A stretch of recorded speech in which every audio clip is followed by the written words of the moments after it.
Hey, Prime members, you can listen to Crime and Sports early and ad-free on Amazon Music. Download the app today. In the depths of an Atlanta forest, a clash between activists and authorities ends in tragedy. I'm Matthew Scher, and on my new podcast, We Came to the Forest, we expose the hidden truths behind a shootout that left one activist dead and countless lives forever changed. Binge all episodes of We Came to the Forest ad-free on Wondery Plus.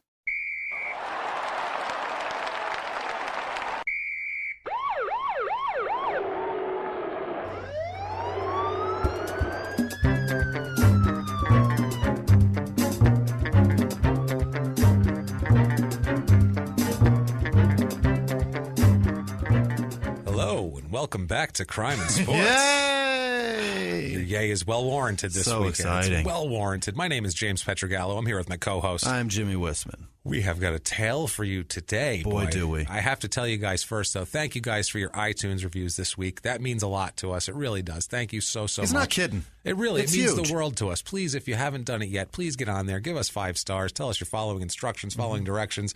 Tell us whatever you want. We really don't care. The 5 stars are the helpful thing. That's what matters. Our other podcast, Small Town Murder, which you should be listening to. It's crushing us. If you like this, then you should listen to that too. But they have already, we're in our 11th, we just released our 11th episode there. We're on episode 62 right now, Right. and that already has more iTunes reviews than Crime and Sports. That's crazy. So guys, represent the Crime and Sports movement. Show these small town murder people what is up, and do it up even though they're both awesome. Tell them we don't care. mean But please, business. and while you're at it, give us 5 stars for Small Town Murder too. That'd be so helpful. do that. That'd be terrific. And one other thing too I want to plug. We will be, Jimmy and myself, the two of us, the Crime and Sports boys, will be at the Tempe Improv April 6th and 7th. Not doing the podcast, doing That's stand-up. this week. That is this week. Doing stand-up. We'll be opening for Dan Cummins, who is hilarious, and He's you great. want to see him. Also, you should check his podcast, Time Suck Out, which is really, really fun. Should we tell also. him a surprise right now? Yes, let's go tell ahead and him. do it. We're going to be on that podcast that week. Yes. We're going to tape an episode with Dan here at the studio, and then it'll come out, I don't know, probably the following week, maybe the Something week after. like that. I don't But know. keep an eye But out keep for an eye Time out for Suck it. It's and- coming up. And check it out. We're and going to do be that on it and- with Dan Cummins. He's fantastic. He's a great person. He's one of my friends. He's a one good of James's friends. It's going to be such a great time. I We're can't going to wait. have a blast. So come out, see us do some stand-up, and then listen to the podcast a week later. Yeah. Also, too, if you really like us, and an iTunes review is just not enough for you, you need to show You're us that good more person. love, then you can get on patreon.com/crime and sports. You can drop us a few bucks there. There's some cool little rewards, that sort of thing. And what you'll really earn is our undying love and affection and devotion. Yeah. We love you to death for doing I'll that. Snapchat you in the middle of the night. He will too. That's the scary part. Only if you snap him first, Right, though. He won't right. just stalk you. He's Well, not a weirdo. maybe. But also too, if you want to make a one-time donation, you can go on PayPal. Our PayPal is crimeinsports@gmail.com. Yes. If you feel the need, you can do that. If not, kick back and enjoy the show because it is a mess today. Yes. It's a mess. Yeah. By the way, last week, what'd you think of last He week? was a mess, too. He was last week. Hardbody Harrison What there. the That fuck? was some deep shit. Jesus. Once you guys all saw the pictures of him with the blonde cornrows and everything, I'm like, I could see pimp in that. Yeah, I see a little pimp going Looks on like he's there. got a heavy pimp hand. Heavy pimp hand. Heavy. Pimp hand is strong. He plays it like a straight flush. That pimp hand. Let me tell you something. Boy. So tonight, though, we're going completely different. Mm-hmm. Completely different. This is when you get to have fun with us because this is some shit we know nothing about. Which are a lot of people tell us my favorite episodes are the ones where you guys don't know what the hell you're talking about for some reason, and especially the British episodes where you don't know shit about England. Also, we make all sorts of ignorant American statements. Can we do that this week? That's what we're doing tonight, guys. We are doing some shit we know nothing about. We're doing a soccer player, All right. a footballer, but we're going to say soccer guy. I know in England they're going to it's football. We get it. It's original. Most of our listeners are in the U.S., and we're going to confuse the shit out of them if we keep saying football. Let's not do that. If they tune in a little late, they come in, they don't pay attention to the first 10 minutes, Right. and they're like, what the hell's he doing kicking ball? We don't need that. So we're going to no confusion here. Okay. We're going to get right into our football player, our soccer player. Our soccer star. He is Peter Storey. All right. Peter Storey is a very famous guy over in the UK. They know him. He had some soccer glory, and then he had some really, really fun downfall that we'll talk about all of it. It's Peter Edwin Storey. He's not a junior, luckily for him. All right. His middle name is his dad's name, though. Oh. So that's It's borderline. You kind of got it. It's borderline. Right. He just had to insert a drop of asshole in there. Let me just. It's like he had a whole thing of white paint and he put one red drop and swirled it around. He's like, I can see a touch of pink now. I can see it. That's all it was. He's born September 7th, 1945. All right. Same birthday as my daughter. Look at that. Well, let's hope she doesn't turn out like this. Very good. He's born in Farnham, Surrey, in England, which is southeast England, basically. It's about a little over an hour outside of London. Okay. So it's, whatever. It's suburbs, I would say, would be the best way to put that. He's not a huge guy. He's 5'9" when he grows up. But as a kid, his father, like we said, Edwin, same as who shares his middle name. Right. He shares his dad's first name, was a carpenter. His mother, Nellie, was a shop assistant. Just a blue-collar, nice family. Yeah. I mean, that sounds fine. Growing up in the burbs of London there, I don't know, an hour outside of London. Father would take Peter to the recreation ground, which is a 7,100-seat soccer stadium. Wow. Which is like a little cool. That sounds like a nice, intimate little... 7,100 is a little one? Yeah, for a stadium. That's pretty impressive. 7,100? 7,100? That's a lot. They draw 50,000 for these matches. They draw more than that. I'm just thinking in terms of like just playing out there just by yourself. No. This isn't to play. This is to watch. Okay. Recreation ground what? sounds His dad like just it's throws a ball out there? That dad would be my hero. That'd be a great park. Yeah. A Little League stadium with 7,100 seats. No, this is a small, like a smaller league soccer team that they're going to see called Aldershot. Okay. That's who they're going to see as a kid. He takes him there, and Peter falls in love with soccer at a young age. He loves it. Aldershot, this is pretty funny too. Aldershot, I did a little research on the team themselves, and Aldershot had been around since 1926. Oh, boy. Which is pretty old. During the 1992 season, they went bankrupt and folded in the middle of the season, which I find hilarious.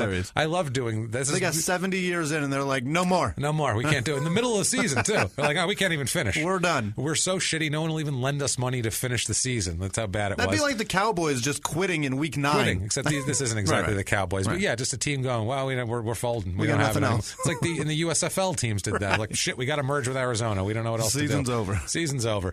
So, like I said, they folded. This is the first team since 1966 that did that. And there's 100,000 teams over there. Team. It's the first team since 66 that did that. Wow. That was Accrington Stanley was the team that went out in 66. I did research because I don't know shit. We're going to tell you guys right up front.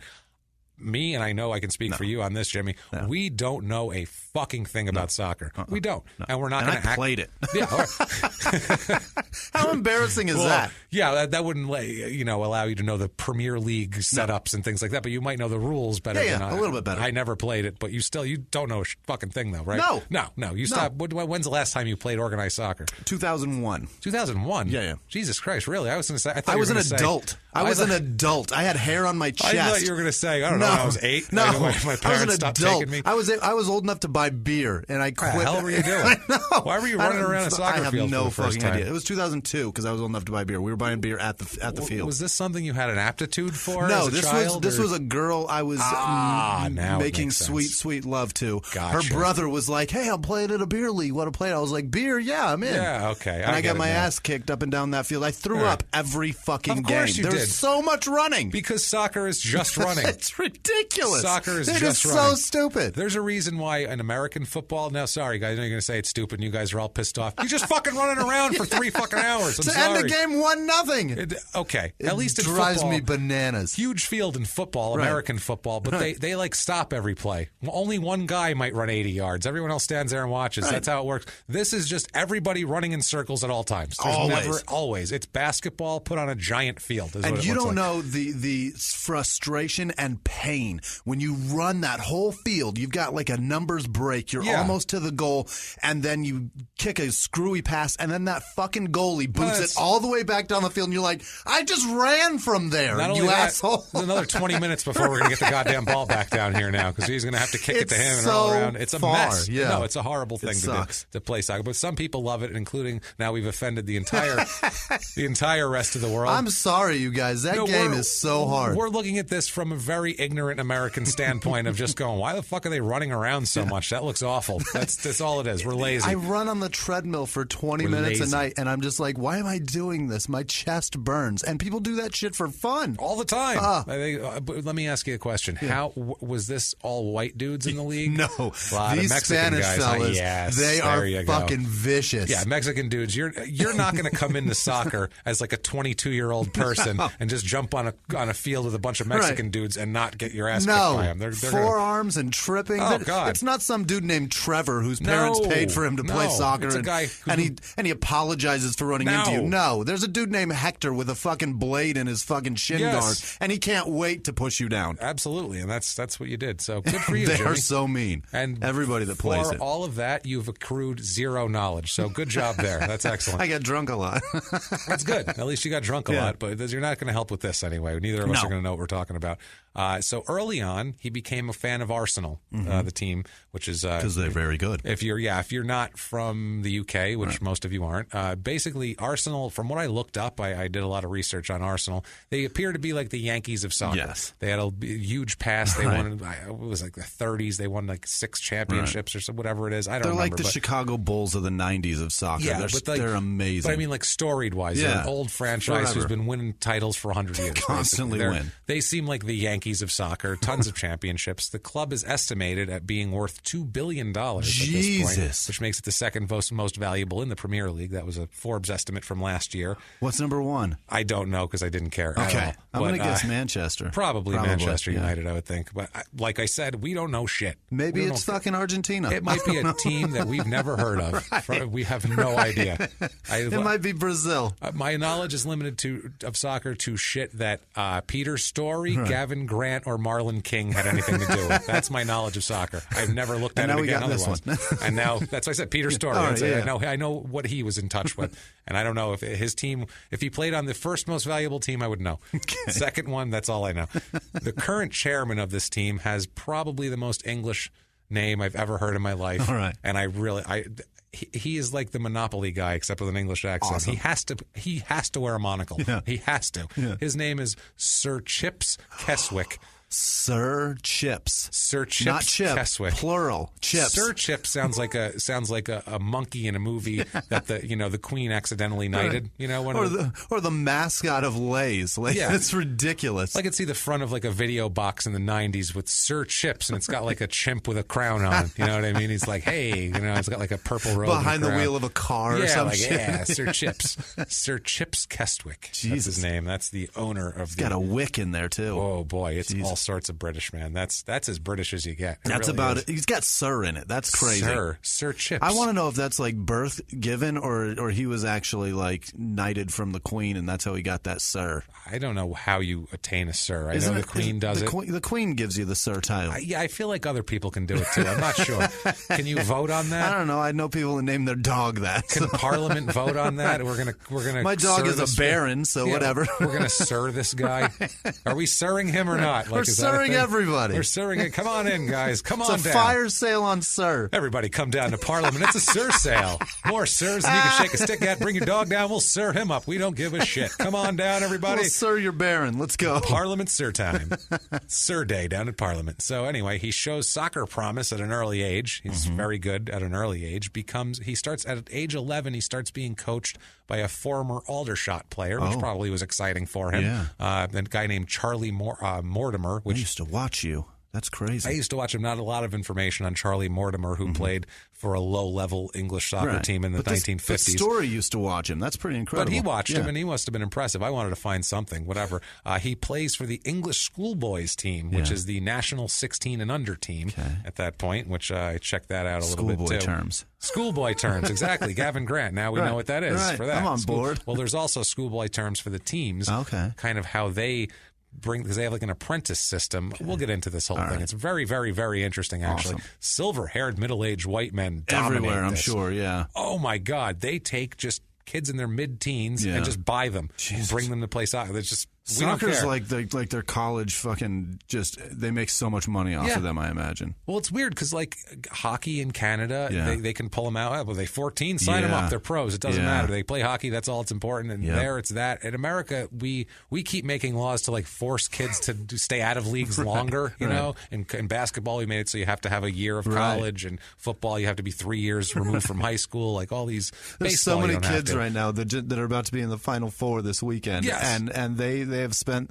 their entire 7-month career of college, and it's over because they're in the Final Four. They can't wait to go make millions. They didn't even want to do that. They were forced to. They really didn't want to. If they would have just entered the draft, they would have. Trust me. There's never going to be another Kevin Garnett. No, absolute Kobe, all those guys. So at age 15, this is 1961-ish, early 61, late 60, he captains the Hampshire school team, which is a school that he goes to, I guess. He plays for the English schools against Ireland.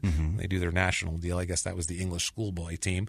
The town is very proud of him. Of course. Comes from a little town over there, and he's starting to get like notoriety as far as he's a good player that teams are starting to get interested in. Oh, boy. At 15, this is what they do. They come sniffing around early. It's like they're like Dominicans over here. Yeah. It's weird. It's like a whole country of white Dominicans, this team, this country. It's insane. That's what they do. They come in and they're just like, he can kick a ball. Why don't we buy him? Yeah. Bring him back to where we come from. It's like a kid that can throw. Exactly. It's the same thing.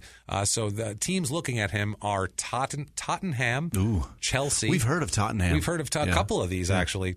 Tottenham, which just sounds like a pussy team. Yeah. Just sounds like a pussy team name. I'm from Tottenham. Oh, you pussy. Tottenham. Yeah. Who named that? Your mom? Did your mom name you guys? Ridiculous. Bunch of children. So Tottenham, Chelsea, Southampton, and Luton are all interested in Peter, in addition to Arsenal, which makes him very happy. Really? Because Arsenal's into him, and he...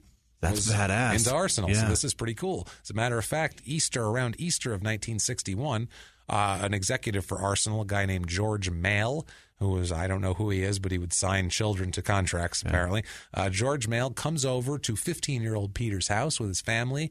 They're all excited, too. I mean, this is like... Yeah. This is a big deal. And it's the early 60s, so when anybody came over, you were pretty formal about shit, but his mom baked a cake, and they brought out the best china. Everybody put on their best clothes because the guy from Arsenal's coming over. To the yellow cake with the white frost. Let's go. Yeah, I mean, he's, like I said, it's a construction worker. And you know what I mean? This doesn't happen every day to these people to have a guy coming over like that. George, who was the guy we said, George Mail, after there's some small talk with his parents. Basically, Peter's just sitting there. And he turns to Peter. And the funny thing is he says this like he's saying it to a little tiny child. He says, "You would still like to join us at Arsenal, wouldn't you, Peter?" That's what he said. Doesn't that sound like you'd still like to sit on the Easter Bunny's lap, wouldn't you, little guy? Last night I beat off into a tube sock. Fuck yes, I want to go. Let's this do is great. this. Jesus, are you kidding me? Good Lord. So Peter says, "Of course I would. What do I look like here? Jesus Christ, I'm trying. Yeah, you probably have girls there. Are there girls there? Oh my God, yes, I'm there." So Peter pulls out of school the next day. So he's 15. School's over. Done with school. He and his parents go to London the next day to sign the papers for it's an apprenticeship at this point is what they give you. As an apprentice, he'll make £7 a week. Wow. With possible bonuses. That might be good in 1961. £7 a week? $14 a week? It doesn't sound good. Is it the exchange? Two for every one of those? Well, back then, I don't know. I have no idea what the exchange. Two for every one of ours? Yeah, I don't know. They're about 75. We're about 75 cents to their pound right now. Okay. Their pound is worth more than us, but back then I don't think it was. I think we were more than them. Yeah, and in 61, who the hell knows the fluctuations of currency 55 years ago. Right. But either way, he makes £7 a week with possible bonuses. He still lives with his parents. This was in the 50s? This is 1961. Okay. So he still lives with his parents. So, I mean, he's got no bills or anything. Yeah. He's given a £20 signing bonus. Which he excitedly takes to the bank and opens up an account. He's a very responsible kid. He's got himself a bank account now. He's got a bank account. He's got $20 in there. It's $7 a week coming in. The town's like tripping out. He's going to play for Arsenal even as an apprentice. Still, that's foot in the door. Yeah. That's what you do here. Now, Edwin, his father, on the signing, because they asked him, like, what do you think of your son, pulling out of school at a young age and signing with some team. And he says, quote, "Arsenal had always been Peter's favorite team, and I think he's doing the right thing. He has always wanted to be a professional footballer." Well, so, now he is. What the fuck? Yeah, why not? Yeah. Why wouldn't you be happy for your kid? Plus, I feel like, too, If you're in like not in a small town in the 60s, you don't see a lot of opportunity. No. He said his father was a construction worker. There's not a lot of opportunity present itself. Family's blue collar. That's what I mean. You don't sit around and go, well, I don't know. He's thinking about going to Harvard, and then, he's got a couple of law firms interested in him. They're like, shit, he can go make a few bucks. Now. He can go make what I made in the last 10 years. Go do it, Go be famous. Go do something with yourself. And especially over there, you're going to play for the Yankees, basically. Right. In London, it's a big deal. You're playing the sport in the place. Man. So he's very straight-laced at this point as an apprentice. He's very focused on soccer. His teammates go out and party, and, they're kids. They're under whatever, but they still go out and party, and he doesn't do any of it. None of it. He's focused. He has a different routine because to even get there, it's a difficult thing for him. He wakes up at 6:30 every morning. He says he has tea and toast. His dad makes him tea and toast. Well, at 15, what sounds appetizing? You know what I mean? Tea and toast. That sounds delicious. I'd like a hot cup of tea. Beer and weed and Coke don't sound good to a 15-year-old that's focused on sports at the time. That's focused on sports. I don't think there's a lot of 15-year-olds over here that are like, I'd like some tea for breakfast, please. That's not really happening. But he'd wake up at 6:30 a.m. and he'd take 3 trains to London. It sounds like a 3-train thing. That's a hell of a fucking travel time. It's like an hour, 15-minute drive. Yeah. So it's a lot. He would basically do this, and he'd barely get there on time at 10 a.m. Good grief. So this was a huge procedure. He's got a 4-hour fucking travel basically from 6:30 in the morning. About 2.5 hours it took him to get to this all. And he even said he wouldn't even have been able to afford the train fare except that the team bought him a British Railway pass. Oh, that's nice. So he could go back a lifetime. He can go wherever he wants. Yeah, a year pass. Transfers are everywhere. Yeah, you could buy one for the easy pass for a toll road back home, that sort of thing. And back home is New York, where they have toll roads. They have them out here. I don't know if they have them where you are. Now, teams would, this is the best part, too. Teams would pretend that the kids were still going to get some form of education. Because they were like, this is almost like they can get education. Well, this is like taking a teen actor and being like, well, we bring tutors to the set. And it's like, that's not what they're not learning math. They're learning to make money being an actor. That's what they're doing. But you still have to show silver-haired middle-aged white men still have to act like they're not just buying children for their own uses and they're actually looking out maybe for their futures. Right. Yeah, because if you have a whole team of apprentices, not all of them are going to be great pros, so they might need some backup plan. But a news report here says, quote, when the season starts, Peter will only train in the morning. His afternoons will be spent learning the electrical trade per the terms of his contract. Wow. Yeah. He's got a fucking, an electrical He's gonna apprenticeship? learn an electrical trade. That's amazing. It's bullshit, but it's amazing. Yeah, it'd be fine for him. That's a great trade-off if that's what he's actually getting. It's not. It does not happen like that at all. We have an in their own words on this. In their own words, I will not do a British accent for this, so you can rest assured. In their own words, quote, that prospect, certainly at Arsenal, was laughable. The club weren't remotely interested in furthering our education. The coaches only wanted to see us developing our skills on the pitch. If any of us had gone to college in the afternoons or started to learn to become electricians, plumbers, or bricklayers, it would have been taken as a huge sign of weakness. Any indication that the individual did not have enough confidence in his ability to make it as a footballer.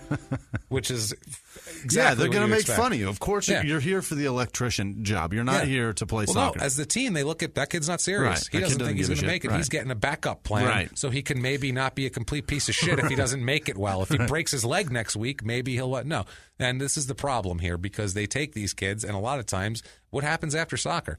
What happens? And you fucking have nothing. And back then, you don't make the type of money you do now. They made good money, but like when we did Marlon King episode, I don't know, to episode 26, maybe 28, when we did Marlon King, he was making a fortune. Yeah. Like a fortune. Like that guy doesn't need a backup trade. He doesn't need to know anything about electricity whatsoever. He needs to know how to spend shit and hire lawyers. That's all he needs to know how to do. And Ronaldo's out there killing it, making. I think he's the highest paid athlete in the world right now. That's what I mean. And he's got retarded statues. Yeah, that was a dead statue. Yeah, that was really funny. That looks nothing like him. But he doesn't need a backup plan. No, the statue looked like Alex Rodriguez, which was funny. I was like, with super close together eyes. Yeah, too. it's very A-Rod. Very weird. It was very odd. Wow, A-Rod plays soccer now. Anyway. But yeah, so these people, they take these kids in and they don't have any skills. Nothing. So now he's 15 years old. He's dropped out of school. He has no skills. So that's pushing him to play soccer only. Shocker. Spoiler alert. That's going to come in to be a big thing later that he has no fucking marketable skills. That's a problem? Really? That's a problem. Amazing, right?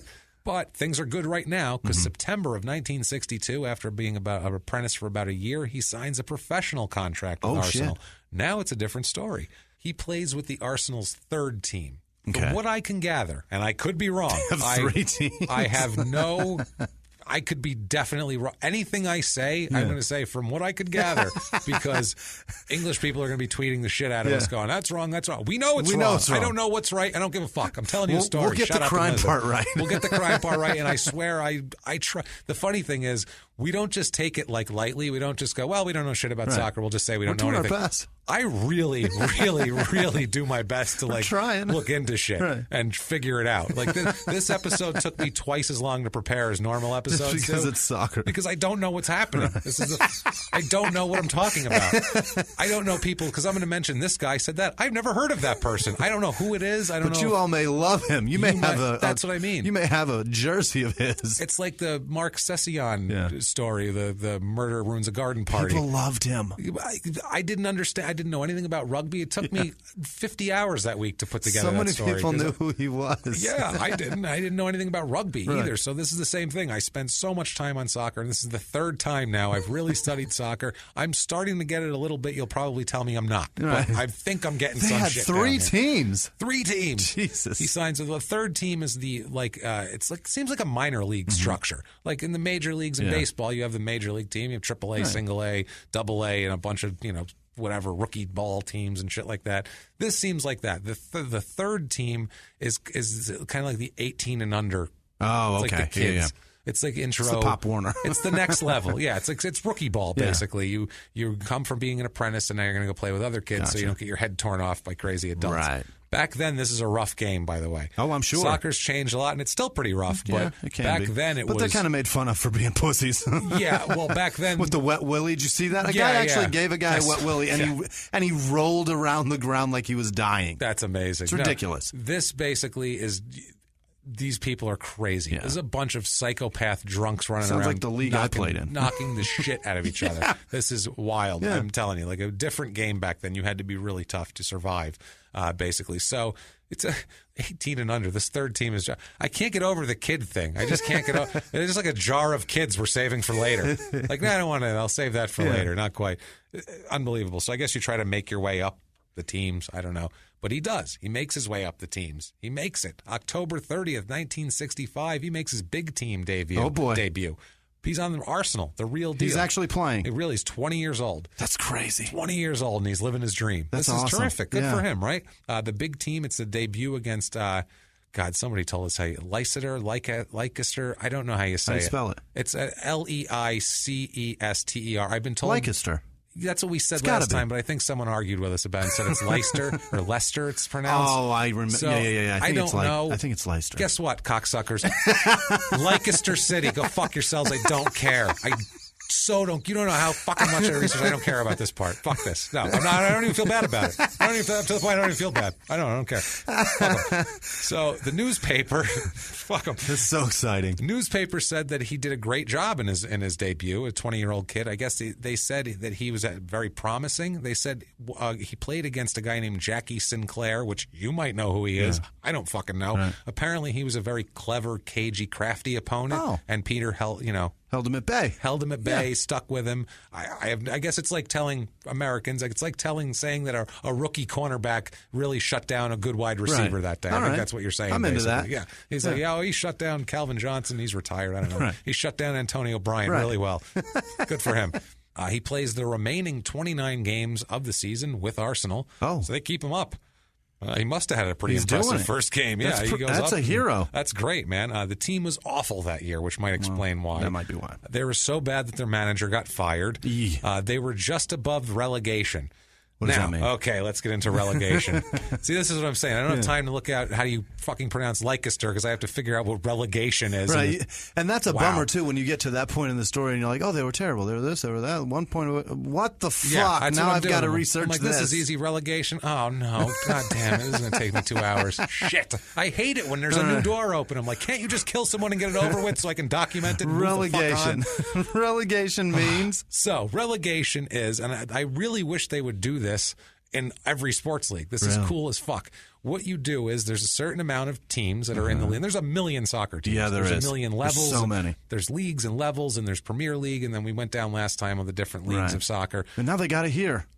Totally. But basically what they do is if you're terrible, you get kicked out of Premier League that year. And where you are, what league you are in is based completely on performance. Wow. Completely on performance. So you could have 3 of your teams that were in the Premier League that year. Next year, they're not in the league anymore. Wow. They're in the second tier, and then the second tier teams are in the Premier League. How badass is that? And if you go up and move down, it'd be great. The Cleveland Browns would be in fucking League Q by now. We'd have like the Raleigh Bulls playing where they should be. The Cleveland Browns would be playing in a fucking parking lot in Dayton right now. That's where they would be. They wouldn't even have a field anymore. That's awesome. But that's pretty cool. They do that. So luckily for Arsenal, they never end up in relegation. Okay. But this is a thing that goes back and forth, and that's gotta be kind of like exciting. Yeah. You can root for a second tier team that can actually go Jump and end up. up being Yeah. in the first league competing with.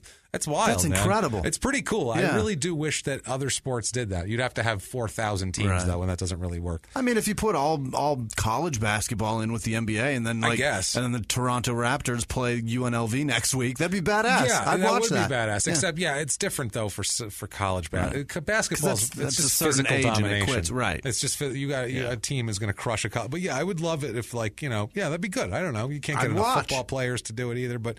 Still, let's try. Let's try this. In baseball, let's try it. That would work because That's it. there's 30-year-old dudes That's right. playing in the AAAs, I'm sure. Tampa Bay Rays, you don't make it this year. Right. The Scranton Wilkes-Barre Red Barons are taking your fucking place. Sorry. Moving up. Whoever Tim Tebow's That's it. playing for, they're playing in the Port St. majors Lucie, now. they're There you coming go. up. Let's do it. Tidewater Tides. They're Let's do it. replacing. That's it. You're replacing the Cleveland fucking Indians now. Right. Sorry, I almost said Browns again. I know. Well, they played in the World Series last year, so we'd have to pick a different team. But whatever. well, the Minnesota Twins. They'll be a disaster against some them. other Let's be shit town realistic here. team that's terrible. That's the fine. point. Yeah. So That's the joke. That's the joke. It's fine. I hate that I just said. Anyway, move on. Anyway, it's fine. If you see a comic do that as their punchline, they did that. Things didn't go how they wanted. No. In that joke. Anyway, I don't know. I don't think that went how he I'll wanted. throw that one away. Sorry. That's a behind the scenes tip for you guys. So the team improved some the next year in 66-67. They improved some. Peter scores his first goal on April 22nd, 1967, versus Nottingham Forest, who we've talked about with Marlon King, and that's the most British-sounding team ever. Right. Nottingham. They don't even claim a city. It's just a forest. Right. Nottingham Forest. Hey, Little John out there playing. Yeah, it's just a forest where fairy tales happen. That's it. That's all. That's their whole. That's their Maid team. Marian. That's it. It's beautiful. So he scores the only goal in a 1-1 tie. Sorry, draw. I apologize, British people. That's the frustrating part. Yeah, draw, because that's what we're going to get. Peter gets a reputation as a complete thug on the field. I like him. Sorry, pitch. Go fuck yourselves. On the pitch. We're saying field and tie. Eat a dick. Anyway, eat some boiled ham, as a matter of fact, instead. God, we love the UK, too. It's crazy. The thing I love about the UK is we say this, and they fucking love it. Right. They're like, yes, this is great. This They're is having awesome. so much fun. This is Tell wonderful. us more about us. Yeah. Tell an Shit American on us more. Tell an American town, they're whatever, they get so angry. The British are like, that's hilarious. Yes, we do eat boiled ham. No, we don't. Ha ha. It's hilarious. They just laugh. They're great people. God damn it, I love it over there. We're going to do a live show in London. We are seriously trying to plan it. I guess so many snaps begging for it. I'm telling you, so many we're tweets going begging for to do it. So many messages. It's crazy. We're working on it. Yeah. Let's just put it that way. It's a lot of stuff to. It's a long flight. Shit. It's a long flight. It's a lot of logistical shit. We have to make sure we can make enough money to cover our flight. Right. So that sort of thing. It's kind of important.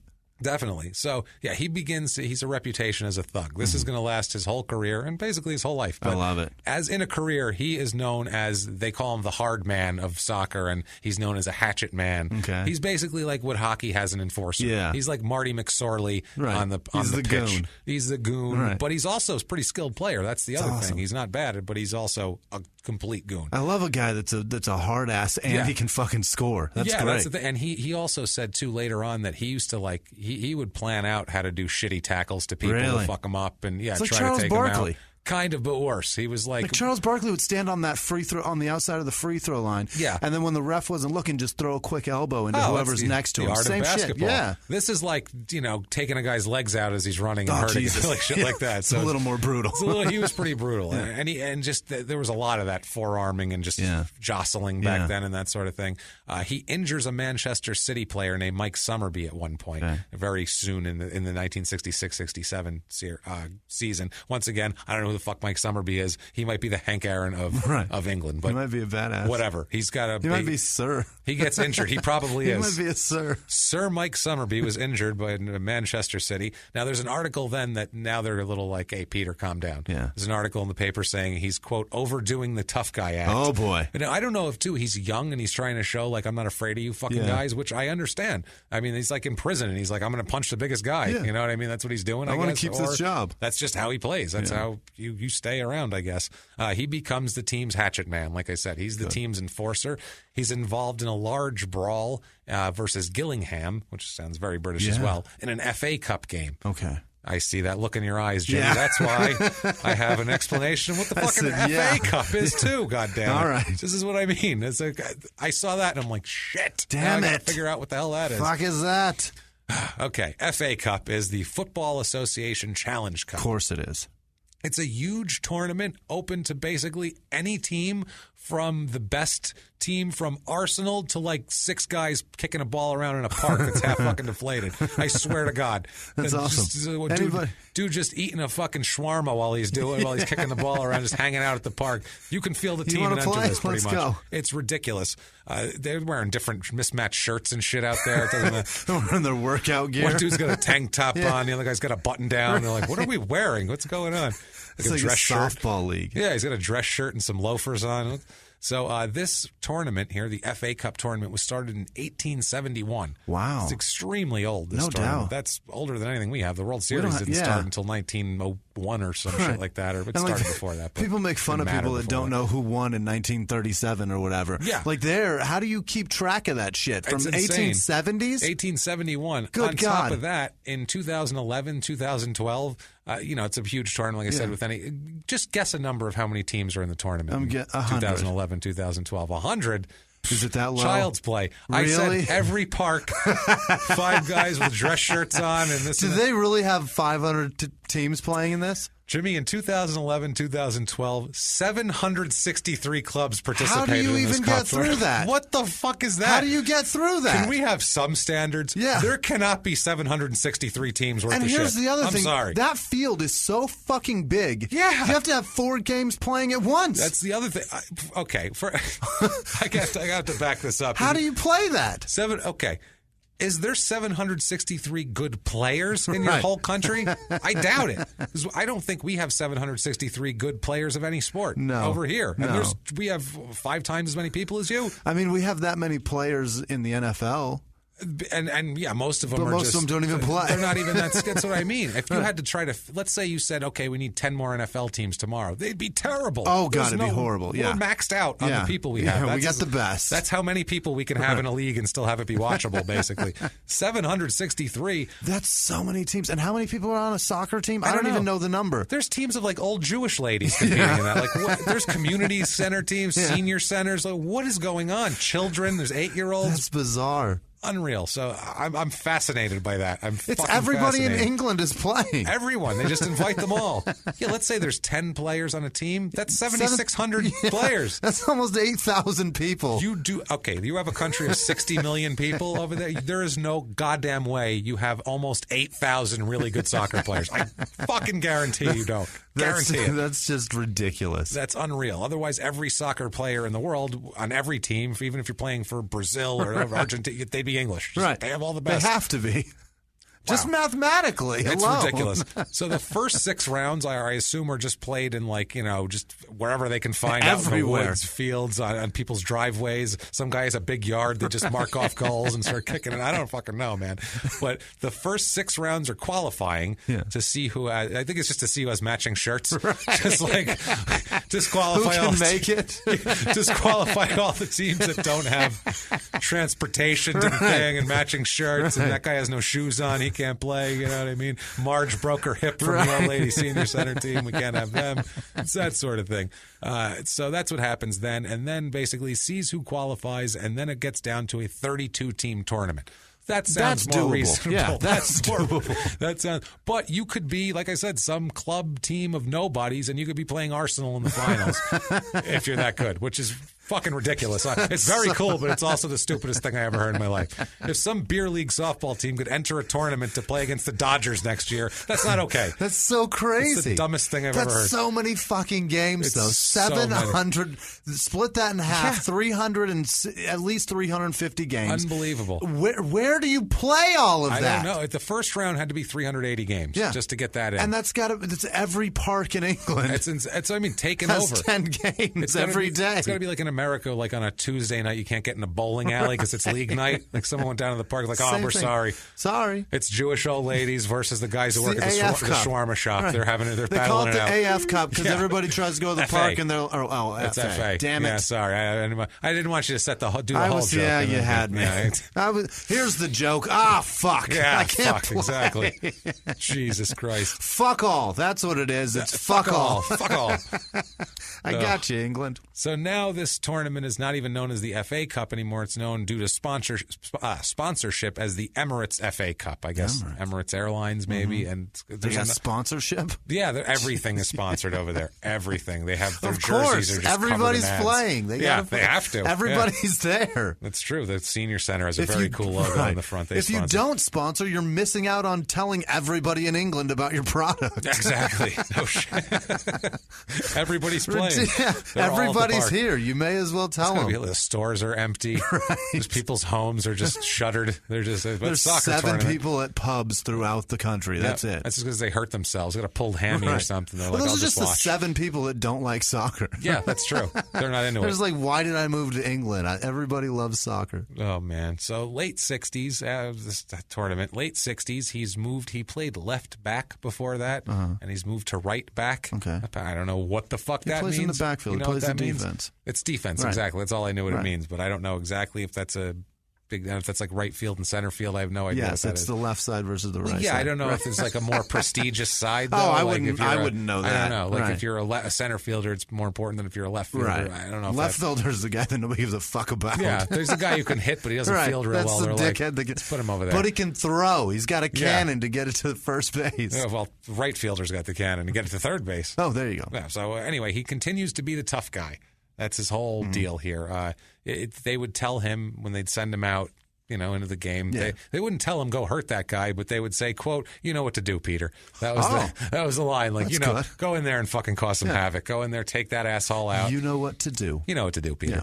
Yeah. So during the 60s and 70s, like I say, rough play was the standard at the times. This was just, you were a pussy if you were complaining about rough play. Like, hey, asshole, of course you're getting your head taken off. That's course the it game. hurts. That's the game, pussy.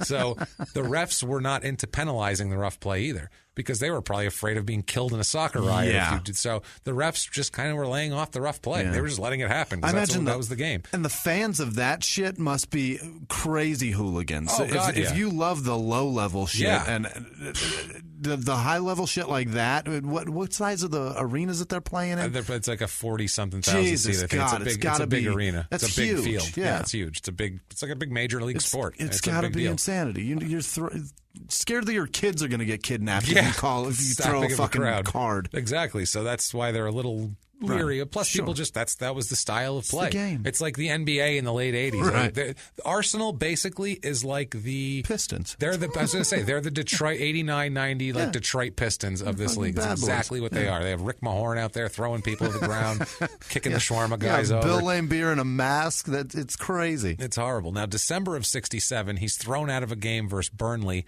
where this is great. I liked that Rick Mahorn reference, though. That was pretty good. impressive. Well, you got to like Rick Mahorn. He was a tough son of a bitch. I wouldn't fuck with Rick Mahorn. He'd knock you to there, knock your ass to the ground. So he's thrown out of a game versus Burnley. This is the funny part. It's an incredibly violent game, this game. It's known for this particular game was just violent as shit. Yeah. Guys are taking each other out left and right. But he doesn't get thrown out for violence. He gets thrown out for, quote, bad language. Wow. So I just picture him out there just pummeling someone, kicking him, stomping him with his cleats. And he goes, you bastard. And like, now that's enough. Now you sir, may fuck off. I'm sorry. Now, off the pitch off with you. Go. Off the pitch with you. No. No apologies. Go have a listen. boiled ham sandwich. I won't listen one bit now. Be gone. We sound so stupid. I don't care. I don't give a fuck. Yeah, but I You ever hear an Englishman stupid. do a New York accent? Yes, exactly. Eat shit, motherfuckers. I am stupid, though. Last week I said that a guy's movie won a Grammy. I know damn well good. Yeah, that a guy that. wins an Oscar for that. That was terrific. And that's how fucking stupid I am about American shit. It's going to get worse. Let's keep going. That language, mister. That language is unacceptable. Now you go to that bench. You hang out with Dorothy. So Bob Wilson, a teammate of his, said, quote, off the field, he was shy and polite. On it, he was anything but, as he could scare his own teammates to death. Jesus. So, yeah, that's the type of guy he is. They're all like, geez, he's a little intense. Don't you think? Like, oh, boy. Off the field, the tea and crumpets, but on the field, Jesus, on the field, make you choke on one. On the field, we have an in their own words about his play style here. All right. In their own words on being a menace. Quote, the trick was to get in as early as possible, hit them hard, and give them a good wallop. Make them feel as if they've been in a car crash or hit a brick wall. I will never attempt to begin to make excuses for what I did in football. Jesus. So he's just like, I was a horrible person. It's so old-timey with the wallop. I did. You give him a good walloping. It's very British and old-time. Like, you get in there. It almost sounds like it's not even bad at that point. It's almost like, well, yeah, you get in there and give him a good wallop. Yeah, that sounds like just... We go to fisticuffs. Yeah, chippery. Get in there and really get on it. Sounds like a bare-knuckle guy with like a mustache, and he's like, I'm going to give him a good wallop. I'll just, you, sir, I will give you a good walloping. Now, you come over here, and he puts up his dukes, and they just circle each other for 3 days. Yeah, they roll their fists. Come on now, let's go now. Let's go. It's go time. It's go time. No, you're not going to speak like that in front of my lady. Use that kind of language. Yeah. I'll have none of it. My mum was here. I enjoy this. I do too. I love doing British stories here. So, late 60s, the team continues to improve, which is good. Storey is known as the nastiest player going. Yeah. So since he got there, they were like, I think, 14 points from relegation the first year, which I guess that's very close to relegation. Well, yeah, I don't know what imagine. A point is. You know, I think they were like right on the cusp. I'll bet it's based upon how much you score. Is that so? I don't know. Maybe they had 14 points more than that's why I should have spent a day on that. Yeah, maybe it's like I should have spent a day reaching the point system. I'm a dick. Spent a day on that. No, I'm really into it. Is it like? I wonder if it's like the BCS in college football, where like a opponent strength of opponents factored in, and you get extra point. I have no idea. Maybe it's just like hockey. It's 2 points for a win, 1 point for a tie, no points for a loss. Maybe it's how many points you actually fucking score. I have no goddamn idea. But and by the way, don't tweet us. I don't care. We don't give a shit. I don't care. I don't want to find out. I could not care less, or else I would have looked it up. It's more fun to speculate anyway. Yeah, don't care. We're having a good time. So, Jesus Christ. Peter's known as the nastiest player going. Pretty much in the league. He's known as like, that's the guy, he's nasty. He's really mean and shitty to everybody.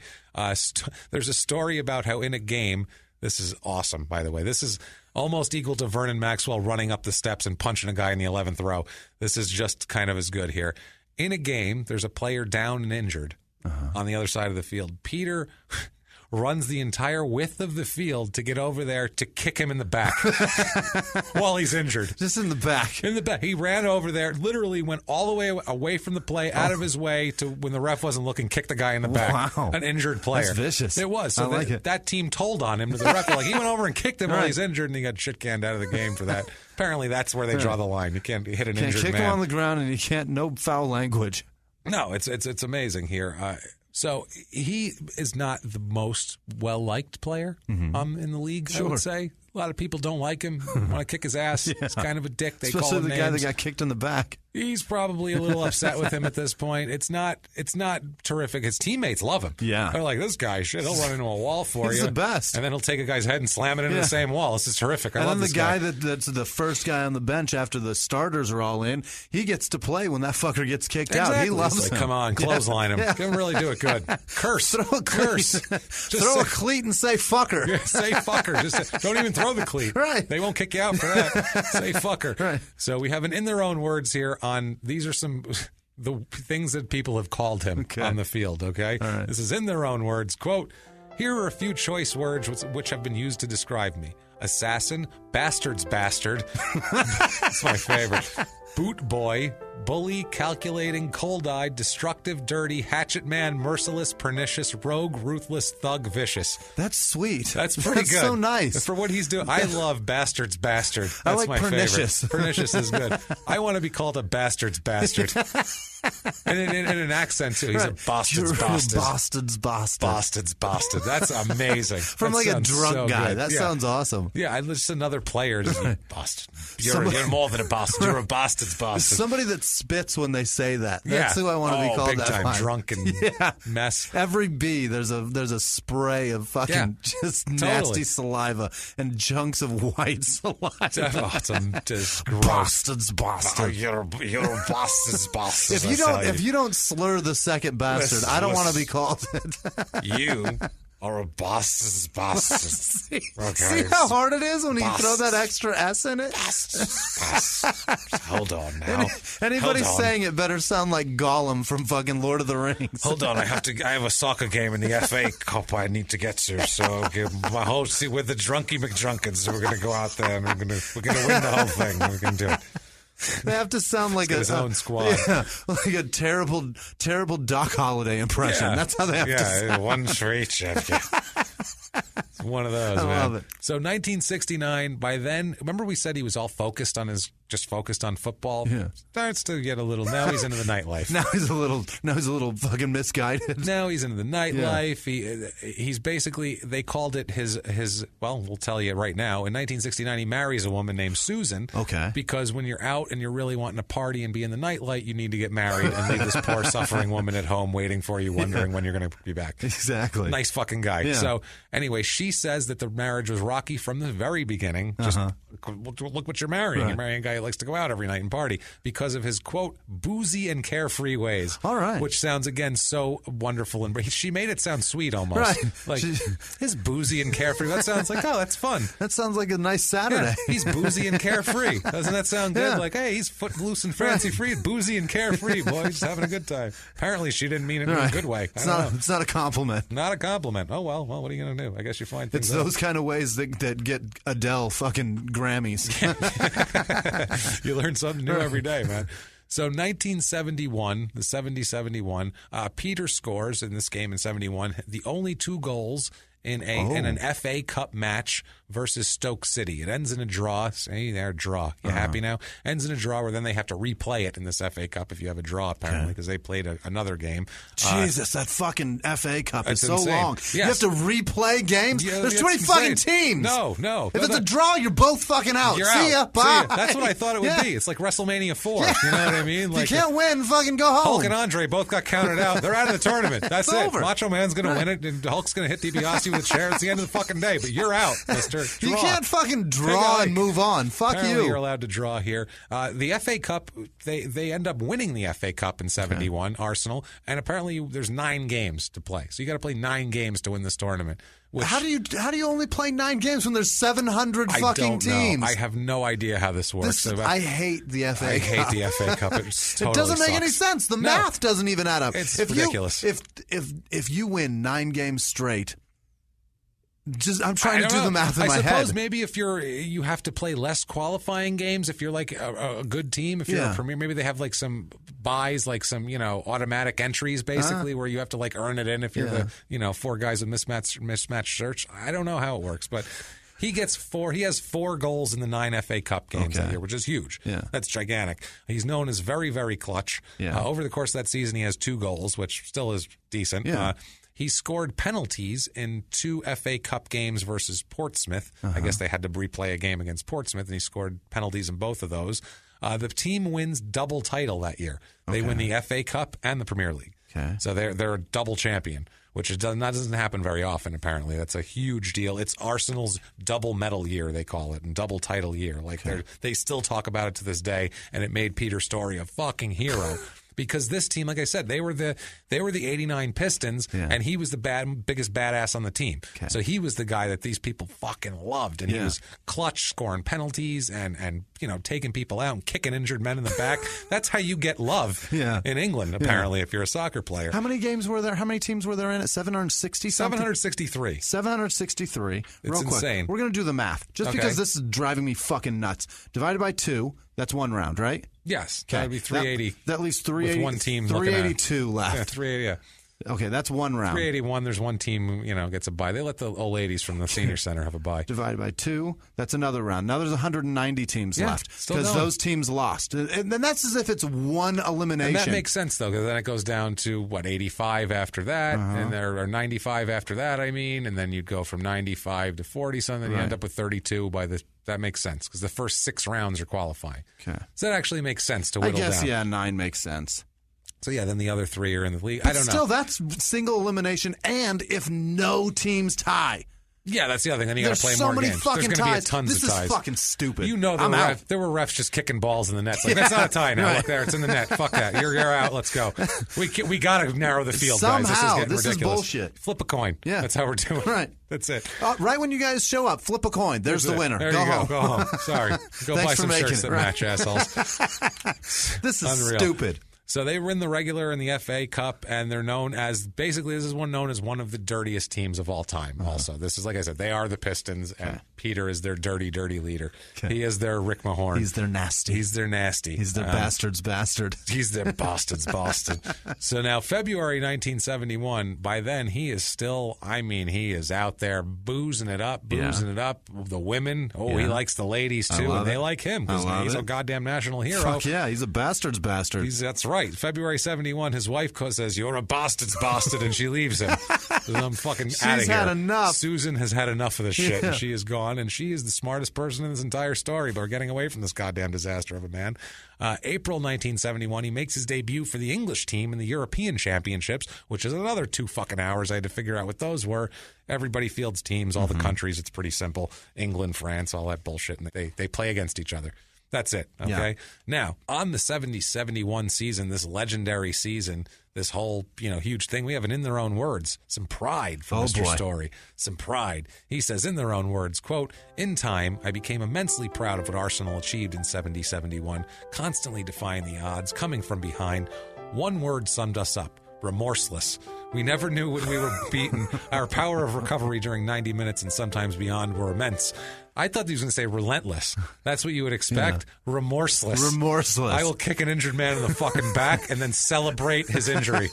I will dance around him with a pint later. He can eat shit, that guy on the ground. What was that other word that he was called that I loved? I can't even remember it. Precocious. Was it? They said precocious? No, was it precocious? No. Was he called? No, not. I'm sorry. Pernicious. Pernicious. I'm like precocious. That doesn't make any sense. Jesus. Pernicious. Pernicious, which is great. That's a great word. Pernicious is a fabulous word. You should have that on the back of his jersey. Yeah, they're like, he hate me. Yeah. Pernicious. Number 8, he does pernicious. Not give a shit. Frank McClintock, who I think is a teammate, but I don't fucking know. He's some English guy. Let's just assume he's British, okay? Yeah.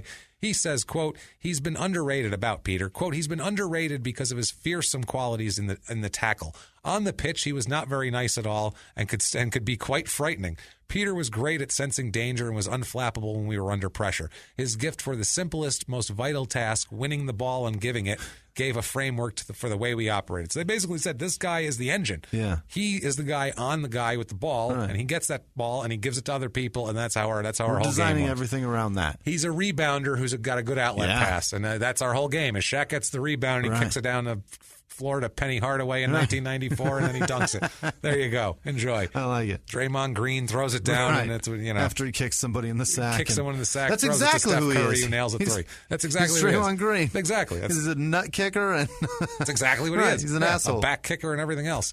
Now, the early part of the 71-72 season, we get to here, there's a problem with the team. And this is, you could tell it's probably not going to be a double medal year again here. The team, I guess, hires or acquires or buys. Over there, they buy each other. I don't even know. They got a guy. They acquired a player named Alan Ball, who might be the most famous guy in the world over there. He might be running for prime minister next, and he's going to win because of his overwhelming football fame. I have no fucking idea who he is. Sir Alan Ball. Sir Alan Ball was acquired, and the team finds out that he's making almost double what the rest of the players are making. Whoa. You know what he was making? 250 pounds a week. Jesus. That's double what the other guys are pissed. And they're pissed. And Peter leads an insurrection with some of the other players going to management saying, I don't think We've so. We've had enough. Right. You, sir, may fuck off. We're laying out our grievance now. Yeah, we all won the double medal last year. We're the best. We won in both tournaments. We're the best, and you bring this guy in afterwards and then pay us all pay them twice as much as the guys who just won that shit last year. Fuck you. Fuck you. So we're out. They're very, very angry, and I don't think you'd want to get him very, very angry. No. So yeah, he's Peter ends up scoring 1 goal in that season, which I don't know. That's not really his job. Good. No, not really his job either. Yeah, that's a good point. Yeah. Doesn't score anything in the FA Cup. They don't win the FA Cup. They are runner-ups in both leagues that year. Ouch. So second place in both leagues. Maybe if they didn't have all of this anger toward their management for paying a guy twice as much, maybe they could have come together as a team and won.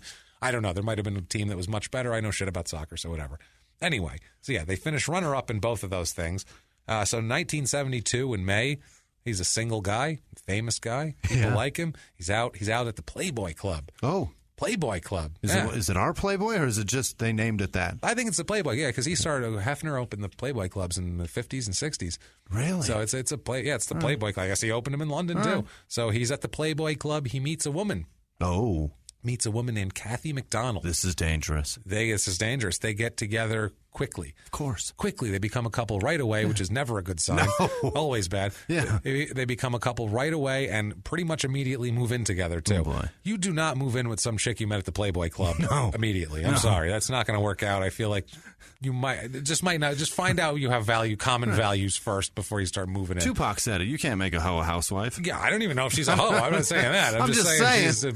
I'm just saying you met her at the club, man. Yeah, well, he's at the club, too. What do you think she is? She's not classy. I mean, neither of you may be ready for neither of them are classy. a committed relationship. Is what you don't I'm meet getting a at. chick in a club and then be like, let's move in together Especially and start a life. The Playboy Club. The Playboy Club, yeah. Like I said, they quickly move in.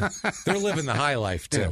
Peter, I don't know how on 125 pounds a week. I don't know if they have endorsements or whatever the deal is, but Peter is taking her out there having expensive dinners. Yeah. It's funny, too, because he's like, expensive Italian dinners, he's like, and I'm like, Italian food's cheap as shit. What are you talking about? How expensive Olive Garden's is that? like $9. Yeah, I think the French restaurants would probably be expensive, but he said it's expensive Italian dinners. They went out to concerts, nights out on the town drinking and partying, and they're just... He's making half of 250 pounds a week. Somehow he can afford this. This is crazy. I don't know what else they get money for. Like I said, I don't know if they have endorsements. I don't know if they have... Who the hell knows? Appearances, that's what I mean. Who knows? But selling his sperm or something. He's making good money, though. He ends up having some money. 72-73 season, he has 4 goals and 40 appearances in the season, which is good, I think. It seems good. It's his best goal-scoring season that he has, so we'll say it's good. 1975, he marries Kathy. Okay. So they lived together this whole time. Now he's making an honest woman out of her. This is not good, though. They have a little rocky deal here. And also in 1975, he decides he's going to go just diversify outside of soccer. All right. He's like, not only am I concentrating on soccer here, I'm going to get married, have a little distraction there, and I'm also going to take out a 3-year lease on a pub. Oh, that's his passion project? That's his passion project. Booze is his passion project. Booze is... All right. It's like Joe Namath opening the Bachelor's Club or whatever. It's called Jolly Farmers. It's on Southgate Road, and it's his attempt to diversify, but it's really a clubhouse. Yeah, of course. Is what it is. It's a clubhouse for himself to hang out. Yeah. He likes to go out. He likes to hang out. Now he has an excuse. Right. Now he's like, well, I got to be at the bar. I mean, it's my club. That's what I run. Yeah. That's my business. I got to make sure the Jägermeister's in. It's got to do it. I got to check the cases. My bartender will break everything. I can't do it. So but there's no John Taffer to save this place. Not at all. So this is when his nightlife really gets out of hand. Yeah. This is when he's drinking and carousing with a ton of women. He's like, I'll get married and then make sure to... Why get married right then if you were going out and drinking and carousing? A club. But it's almost like she was like, you're going out every night and I know you're with other women. And he's like, I'll marry you, love. And she was like, okay, fine. I'd like shut her up for a couple of years. I feel like in his mind, that's what he's going to do. But she's like, I know what you do at bars. I met you in one. I met you at the Playboy Club. I can't That's imagine where I met you. Can't imagine in your bar you're much more well behaved. I'm going to say probably not. Exactly. So this became the focal point of his life, the carousing. This very normal for players to own pubs back then. Really? That was the bit, like, you know how American players are all open car washes. Yeah. This was their car wash. It's funny because now they try to have a reputation where the players aren't always at the pubs and they're trying to make it clean. And this was like, no, you go out, be there, go out. That's how you sell drinks. Be accessible. Yeah, exactly. Be excited. And the clubs liked it too because it gave them a manly image, which it was a rough game back then. That's what they were going for. This is the manliest guy on the team. He's a bastard's bastard. Yes, people want to go drink with him. It's a smart move for him if he did it correctly and didn't use it as a place to find other women and drink himself Be into an asshole. insolvency, it would be really nice. Yeah, it would probably be. He'd probably do good business if he just kind of was a greeter. Yeah, like, hey, how you doing? No, I'll come have a pint with you, and he takes one sip, and then he goes on to the next guy. That's a business model, Peter. Business model. I'm just trying to help you, dude. It's all doing good. you a favor. Doing you a favor. He also starts a mini cab company. A little cab company also. Little cars? Like little cars, okay. yeah. I don't know if the company's small or the cars are small, but he's got a company. It's a mini cab. It's a mini cab, right. okay?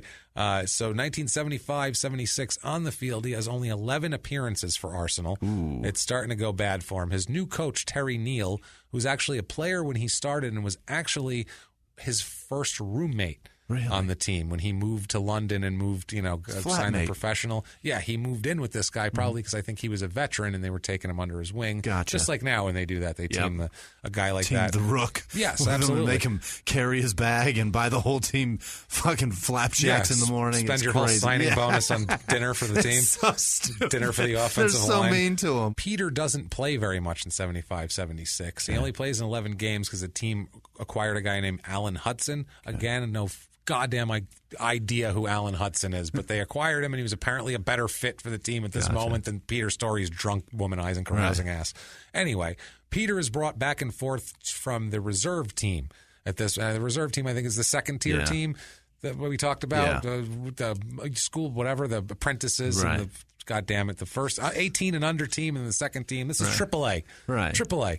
Say that. This is the D League. This is the D League. Right. So on March 8th, 76, and they bring you back and forth. On March 8th, 76, Peter refuses assignment to the reserve team. He's like, I'm not going. He said, I'm not fucking going. Yeah. Screw you. So they suspend him, which obviously, where are they going to go? They're not going to go, oh, okay, then just come on back and play. Cool, go run your pub. Yeah, that's fine. So December of 1976, Kathy and Peter have a daughter. Oh, my God. Things are going horribly. Oh, no. And you're about to lose your career and you're out all night drinking. You got to have Bring kids. a kid now. into this Let's shit. bring kids into this. Come on. At least it's a girl and you can't name her a junior. Right. Let's just say that. His marriage is crumbling also at this point. Of course it is. Because they probably had the kid to try to save the marriage. I'm sure she said, well, maybe if I have a kid, then he'll start being more responsible and won't want to be at the pub because he's a father. Bullshit. Or He's we're a drunk. overthinking this, and he drunkenly left it in 2 pumps too long. That's probably what happened. That's probably right? what it was. Yeah, you're probably right there, I think. Yeah. So the marriage is crumbling here. Peter's drinking's getting worse and worse as the kid's born. Yeah. Not terrific. He continues to barely play in the 76-77 season. Plays in what would be his last game for Arsenal on January 29th, 1977 in a 3-1 win versus Coventry City. All right. In February 77, it's his last game because in February 77, he's told to report to the reserve team again. He refuses again, and they suspend him again. Whoa. And he never ends up playing again for the team. And that's it. That's it. The Because in March, suspension is the last of his career? No. In March 77, he accepts a free transfer. Okay. Which you know what? There's so many. At this point, you're just like, I don't give a shit. I give the look to you, and you're just like, that's hilarious. I'm just like, yeah, I really tried. A free all I can assume is it sounds like you can just give someone. Right. You can just say he's up for basically it's like leaving someone unprotected for an expansion draft. You can just take that guy. He's yours. You don't have to give anything back to us. Right. That's what I assume. I'm sure that's not what it is, and I'm sure it's just some Britishism, and you're going to tell me about it. But for now, that's what it is. Okay. He plays in 12 games and the remainder of season with Fulham, who is a team that he takes a free transfer to. And so he plays the 12 remaining games, so that's good. He's on a team at this moment in time anyway. In 1977-78, starts with Fulham again. They own his rights. They have his contract. He plays in 5 games that year to start out the season. Yeah. Last appearance is on September 10th of 1977 in a 1-0 loss versus Tottenham Hotspur. We know the Tottenham Hotspur. There's a second one in Tottenham now? Hotspur. I don't know if that's the... dude, that could be a sponsor. I don't fucking know. I'm so tired. I have no idea. I've worked so hard on this. So and I still good. don't fucking know. But it is insult to injury to have your last team be losing to a terrible name team like that. So Right. like a bunch And that's of pansies. the last game. That's his last game. Done. That is it. In November of 1977, Fulham cancels his contract. Yeesh. And he announces his retirement right then. There it is. Well, nobody wants me. I'm out. My career's over. I'm going to go back to having a bad marriage and kind of a little daughter. Because at that point, it's around this time that he divorces with Kathy and their marriage falls apart. Volatile. I knew it. Happens a lot. You see this a lot in sports, and it's nothing against either person, but you see athletes, they're married while they're playing, and within a year of them being done playing, they're divorced. It's over. Because the marriage is built on them not seeing each other most of the time. And also, Literally. too, the marriage is built upon the fame, and like it feels good for you to have that amazing person in your life. And then when they're not that amazing person anymore, it's like, why am I married to this dick? Maybe that's also too. Maybe I'm giving them too much credit. Yeah. Maybe I'm giving people too much credit. But I think it's also, even if you loved this person for a person, I just feel like I have this fucking cynical side of me. The marriage is fucking stupid. No. Well, that's why you're enjoying a marriage, and I'm the one who's been divorced for a fucking year and a half. But you're the marriage one is still so married. Stupid. But no, it really is. I feel like these people, even if they really want to be together. If your marriage is built on never seeing each other and this person always being gone, and then all of a sudden there they are in the house just all sitting day there long, all the time, and you're like drunk all day. They don't have Everything you hate about them is right there in front of you every day. They're not getting up at 9 and going to work and coming home. They're just like, how you doing, love? Sitting here like, I'm still here. All right, okay. Could you go back to Tottenham, please? Is there any way that Tottenham could pick you back up? Is that possible? Because anywhere, just go somewhere. Please. Like that's the hard part. Like, I'm blessed that I'm lucky. I have a job that I do. I have things that I do that get me out of the house. That's what keeps a marriage together, not being a fucking round all the time. I can't imagine being fucking retired and being around that person every goddamn minute. I would assume every goddamn day. Any little problem you have is going to be magnified, oh my God, huge at that point. It's I could deal with this when I knew you'd be gone for 2 weeks at a time. It's like, fine, deal with him for another hour, and then he gets on the plane and he's gone. But now you can't do it. Ridiculous. So exhausting. So 1978, Peter is going broke. At this point, he's a horrible alcoholic. Yeah. Right? I mean, he's bleeding his own pub dry. Oh, man, he's drinking like a fish, and he's going broke because he's just working at a pub, and his minicab company is not doing well at all. That's another financial disaster. Yeah. So he's just trying to figure out what to do with himself. So naturally, what you do with yourself at this point, right? Because you figure, you're sitting here. What are you going to do? What do you start up another business? You maybe, do some charity work or something to do. You know what I mean? Go help some kids. Right. You can do that, or you can hook up with a crime syndicate called the Barry Brothers. Oh no! A couple organized crime types, London street toughs from that era. The Barry Brothers. What the Barry Brothers have going on is it just two brothers, or is it like a shitload of brothers? I don't know. I saw they had a big funeral for one of them in like 2011. One of them died, and they had a giant mob, like John Gotti funeral procession in London. So I thought that was kind of funny. Mm-hmm. He hooks up with them. What they're doing is they have a counterfeit operation. They're counterfeiting gold coins. They're making fake gold coins to sell. This is their whole deal here. Now, Peter's was part... it fucking 1700s? Fake? Who exchanges in gold coins? I don't know. In the 70s in England, that might have been... You might have just been able to give someone like that sack of coins you see in like a pirate movie. Yeah, a little pull string sack of coins. And then you own a boy, I think. I don't know how it worked back then. Exactly. You own a boy who's not going to be an electrician someday, I guess is how it works. Hilarious. So they're making these gold coins. Peter's part in this whole mess is he agrees to finance it. First of all, he's financing a lot of it. He's just trying to figure something. I have to piss my money away as quickly as possible. How can I do that? I can't let this last. Right. Good God, I need my daughter to want for things. Don't you understand? Brewster's Millions with Richard Pryor. This is what he should have done. He should have financed worthless shit. That's what he should have done. Instead, worthless coins. This is what he does here. He agrees to finance some of the operation and agrees to store the die casting equipment in one of his warehouses. That's not a good idea. Not a good idea. No. You take the incriminating part, and then we'll take all this fake gold away. Right. Thanks, Barry Brothers. Here, I'll pay for all this fake shit to be made, and then I'll take the fucking cast that puts me in prison. I'll take it right home. Absolutely, so, unreal. So we have in their own words on this crime that this whole syndicate that he set up here. In their own words, quote, "I was never a criminal mastermind, but rather a foolish former footballer with more money than sense. It sounds so big time, so glamorous, doesn't it? All I did was lend some money to blokes I thought were going to make a few quid by knocking out cheap imitation jewelry.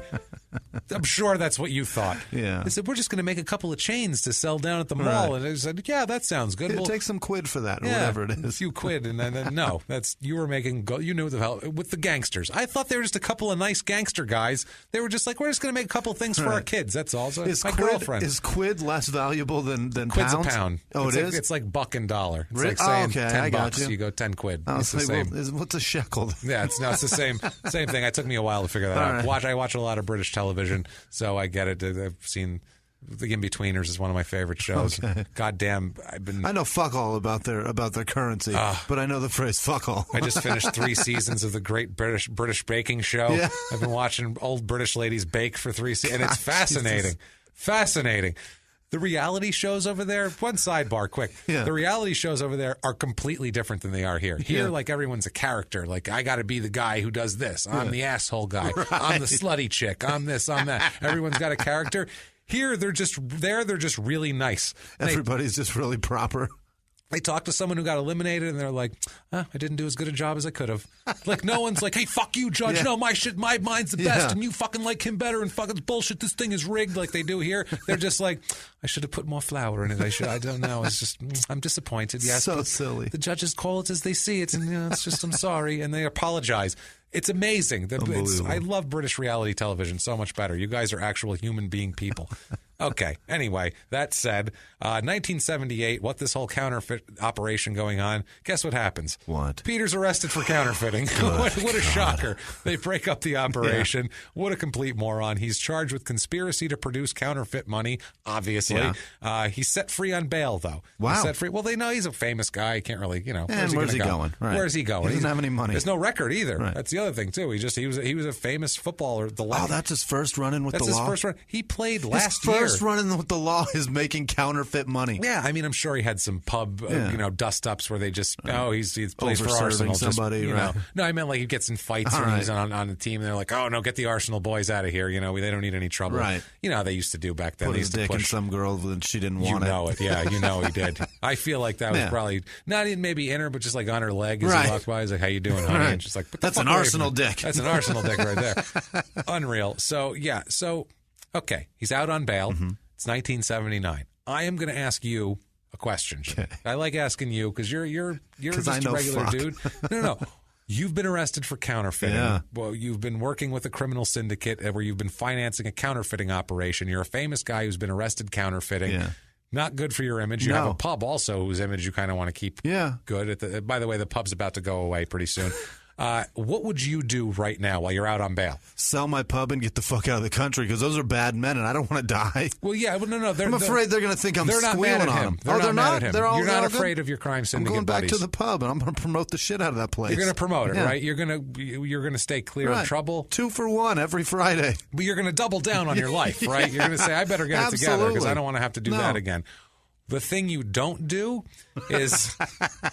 That's exactly what he did. You concoct a plan to raise enough money to be able to flee trial to Spain. Wow. You want to avoid your trial and flee to Spain. And first of all, how would you do that, too? Yeah. If you wanted to flee, you try to, maybe borrow some money for some relatives. No. Or counterfeit more. Or you can decide to team up with 3 women to open a brothel. That's what you can do. That's a good idea. Yeah. Those never get busted. And that's a great idea. That's good for your image, too. You want to be the brothel guy. Hookers now. Jesus. Hookers. So now, Peter and these 3 women open up a brothel called the Calypso Massage Parlor. Sounds great. It sounds dirty. It sounds so dirty. Anything Calypso sounds terrible. A Calypso Massage Parlor. Ugh, that sounds like you got to keep your clothes on to get jerked off because you're like, I don't want to put my ass on that. That looks pretty gross. No good. Sounds like a gypsy jerks you off. Yeah, and then she flees with your money. Against her will, also. That's the other thing. She's being held. And belittles your dick while she does it. In an accent. Yeah. Your dick is terrible. Terrible dick. It smells like onions. I would not do this if not for money. You give me more money, or I will not touch anymore. That will be $10 more. That will be $10 more. It's a shawarma man's wife. So that's so awesome. He runs a brothel, the Calypso brothel there. It's in an area that's not really it's not like he put it in a seedy area. There's a bunch of shit like this. He put it in like a decent area. Put it next to a Whole Foods. He put it on like a high street of the town, like a main street. And they're like, everyone sees what you're doing. There's people being jerked off constantly in there. What are you doing? In the window as somebody walks by with the fucking Whole Foods apples. There's a guy standing there looking out, just like, huh? With his back arched, hands on his hips, like, what's going on? There's an Abercrombie and Fitch next door. Oh, it's terrible. Yeah, totally. Like I hear weird noises coming, even over the music. I hear weird shit. So he's running it into 1979, and it's going well until he's arrested for it. Because obviously you're an idiot. You got techno music playing. Moron. What do you expect? And Asian women fleeing whenever they can. At 2 p.m. What are you doing? He's charged with keeping a brothel. He's charged with keeping a brothel and living off the wages of a prostitute, which is pimping, basically, is what you're doing there. Now, December 29th, 1979, he pleads guilty to the brothel charges because they made a deal here. He's given a 6-month suspended sentence and a 700-pound fine. That's nice. That's not bad, but he still has counterfeiting holding. That's the big one. That's the problem. That's got years attached to it if he's convicted. That's why he wanted to flee. Still, though, your first offense, that's what you think is to do is flee? He's really racked up a couple of charges. He has. Some pretty nasty ones for his 1 and 2. That's what I mean. That's a great 1-2 punch for the legal system. God, I would say so. He goes from no record to counterfeiting gold coins and running a brothel. That's pretty incredible. Who knows where the girls were coming from. Unbelievable. So he's not doing well in his life at this point. The money is gone. But, I mean, he's not doing well at crime. That's all it is. Well, now life either. His life is bad. I'm impressed that he went that route, though, already. Well, that was ballsy. Already? He's like, what do I do? He's like, I'm out on bail. I really want to beat this case. Maybe I should hire a good lawyer and work on it and keep my reputation good now so when I go to court I can say, hey, look, the last 2 years while he was awaiting trial, he's been doing nothing but charity work and he feels terrible. Right. Instead, I'll make girls suck cock for my money. That's what I'll do. Yeah, that's it. That's really accelerating. That's up in the ante a little bit. 0 to 60 in no time. So he's losing everything because he had to pay legal fees. He's got all these problems. So January of 1980, a bankruptcy order is made against him. No. I guess over there they tell you when you're bankrupt. You don't tell them. That's funny. Over here you tell them, hey, I'm kind of bankrupt. Over there they're like, you're bankrupt, fucker. Sorry, we're labeling you that. Boom. They probably could have jumped the gun on that too when he gets arrested for making girls blow dudes for cash. You don't have any money. All right, let's just do this all in one swoop here. Bankrupt too. You're bankrupt. $700, I guess. 7,500 pounds will bankrupt you. That's rough. Jesus. That's in 1980 though. Yeah. That's worth a lot more. He's listed as on court docs as court documents as a minicab driver. So that's what he's doing at this moment. He's just driving a minicab. That's a tough career to be called. That's it. Yeah, especially when you were Mr. This is less than 10 years ago. You were double medal. Yeah, you used to be a bastard's bastard, and now you're a minicab driver. Now you're just a shithead's shithead. You know, a nothing's nothing. It's terrible. So a nobody's nobody. You're a nobody's nobody, man. So 1979, 1980, he meets another woman. You start seeing Gil or Jill. I don't know how you want to say it because it's Gill, which is Gil, but over there that might be Jill. It might be Jill. I don't fucking know. Yeah. Let's call her Jill. Let's call her G. Let's call her. I'm just calling her Jill. Okay. It's Jill, even though it's wrong. I don't care. Don't tweet me. Anyway, as part of this bail for the counterfeiting that he's out on still, he must check in with the police. He basically has to go down to the police station every week and sign in. Okay. Hey, I still didn't run away from the country. Guess who's still here? Yeah, it's just like probation, basically. Right. He doesn't have to do anything else. He just has to sign in and go, I'm here. And they go, all right, mate. And they say, see you later. Let's grab a pint later. And that's the end of the day. Hey, nobody. So, and nobody's nobody. There he is. So July 3rd, 1980, Peter arrives at the police station to sign in, and he's arrested on the spot. Really? They take him right to Pentonville Jail, prison, which is like, they don't even take him to court first. Yeah. Take him right to jail. Apparently, he had missed 2 appearances in the bankruptcy proceedings. Uh-oh. And he says he didn't know about it. Right. He's released. Because they tell you around here. Yeah, they tell you. It's like, I didn't know I was bankrupt. Like, oh, we'll let you know. We'll come to your house and get you. Don't you worry. You stop by the police station, you'll be in prison. He's released after 2 days after apologizing to the judge and saying that, quote, everything got on top of me because he says that he moved houses and either he missed the summons or maybe it went to his previous address. Yeah. Things have been wacky, basically. Sure. He's like, listen, guy, things are wacky.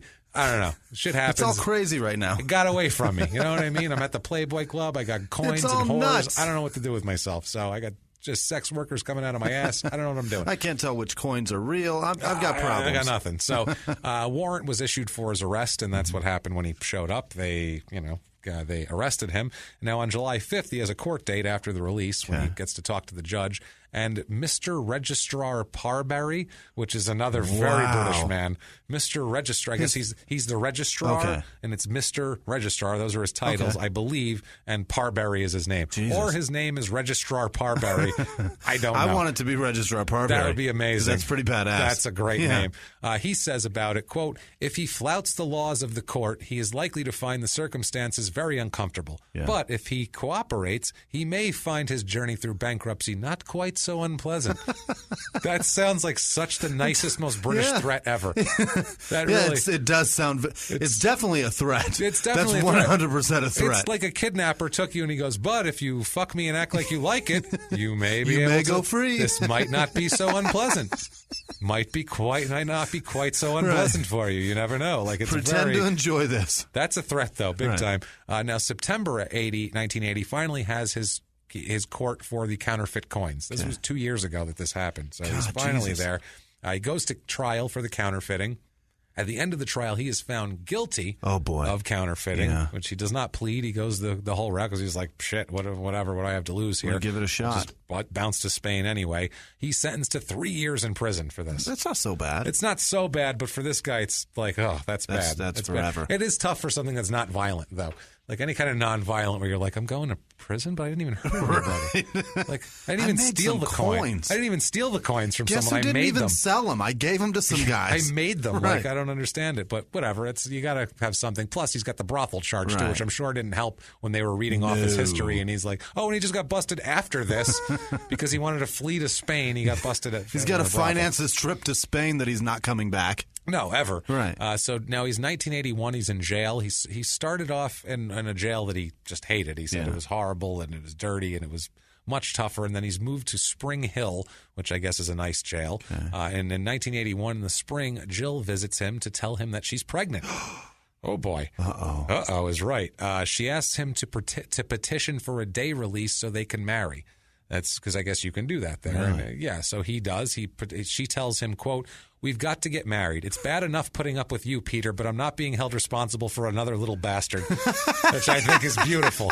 That's amazing. She named him after him. A little bastard, exactly. That's amazing. I thought that was funny. Peter's excited about the news. He can't wait. He's been dying for more kids. What the fuck? I guess the Kathy and Natalie, his daughter, he doesn't see them. She doesn't let him see. It's just a bad situation. I know now, like currently, he hasn't talked to her in decades. Not as bad. Now, on April 29th, 1982, he has court for the stolen cars. Okay. He's already serving 3 years. Mm-hmm. So this is funny. The judge praises him as a footballer in his decision. Yeah. Says what a great player he was. I used to watch you. Says nothing to do with the case whatsoever. But this is the judge is very silver-haired, middle-aged white man, hardcore. He says he sees no reason to extend Peter's sentence. I mean, sir, you're inconvenienced so much as it is. I don't know why I would keep you more. We can't have that. So he sentences him to 2 concurrent 6-month sentences. Oh, that's so nice. That's to be served at the same time, and he's already got he has like 8 months left in jail, so it doesn't matter anyway. Just basically, he said, there you go, sir, no worries. Just go serve your 8 months and go home. You provided me with wonderful memories. I'm going to help you out. Sir, will fuck off. I, sir, will fuck off. You go back. You and do whatever fine. You want. He's still scheduled now to get out in February of '83. Mm-hmm. A newspaper article about it said, quote, "Judge's mercy on fallen star." It's great. He said, quote, you ran into trouble and adopted this means of putting your sticky fingers on ready cash. Oh, boy. That's wonderful. That sounds like it should be followed by, you, sir, may fuck off. Right. But it's not. It's you, sir, are okay, and you're a good football player, so you go back to what you were doing. Never mind. I'll go have my tea now. Goodbye. You, sir, don't bother about this. Don't bother. So December 1982, another son is born. Anthony, this is the one that she was pregnant there. Unbelievable. So he gets out of prison in 83-ish. He's collecting unemployment for a while. He takes a job in a market stall where he's like selling shit. Fucking mighty fallen. And he's going to kind of go back and forth with that. Him and Jill, they get by.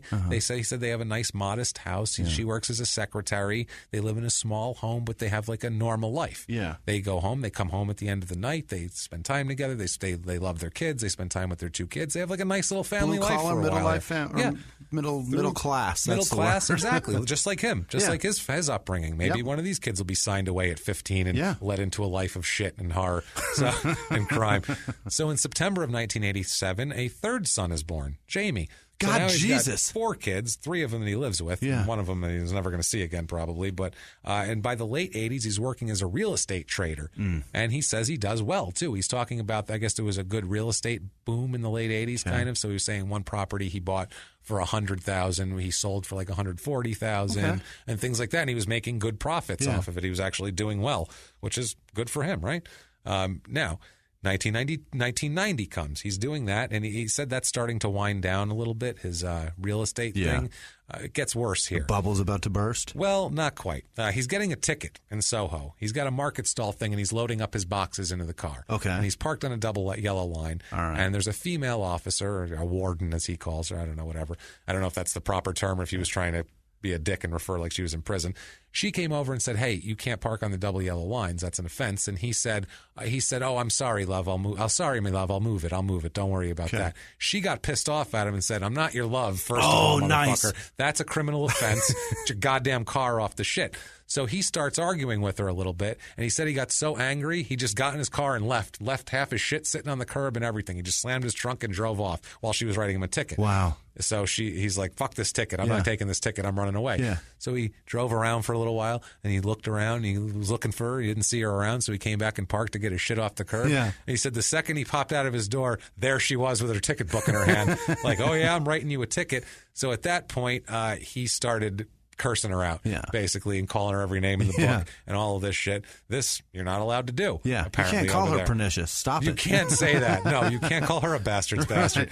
So he ends up being convicted of using foul and abusive language. Awesome. So he's been kicked out of a game. This is great. They don't have freedom of speech there. You just can't curse over there in front of, like it's just to an abusive language to an officer. But he gets kicked out of a game when he's kicking injured people in the back. That's okay. But you curse and you're like, "Bastard, you're gone." Right. And then this over here, this is a big offense. Nothing else he's doing, but this, we need to lock this shit down. So he ends up getting arrested for this, foul and abusive language, and he's sentenced to a 28-day suspended sentence. Okay. He also said, though, he was done in real estate after that, because this was terrible for his reputation, which had already suffered, and now it shows he's doing it again. And it was not working out. The market you don't was like slowing this down. house, you motherfucker? Hey, what do you don't like this fucking house? This fucking house is beautiful. You know what? You don't deserve this house. How's that? You don't deserve a fucking thing in this house. You live in the gutter, you piece of shit. Get out of here. And he's kicking him in the ass as they're leaving. But sir, he's all abusive. But sir, I don't understand. Get out of my fucking house. Hilarious. I'm not selling you nothing. So, 1990. Yeah. An old friend named Jimmy offers Peter an idea to make some money. Oh, God. Things are slowing down. We know his friend's ideas are really beneficial to him. The plan is to go to Holland and buy some porn.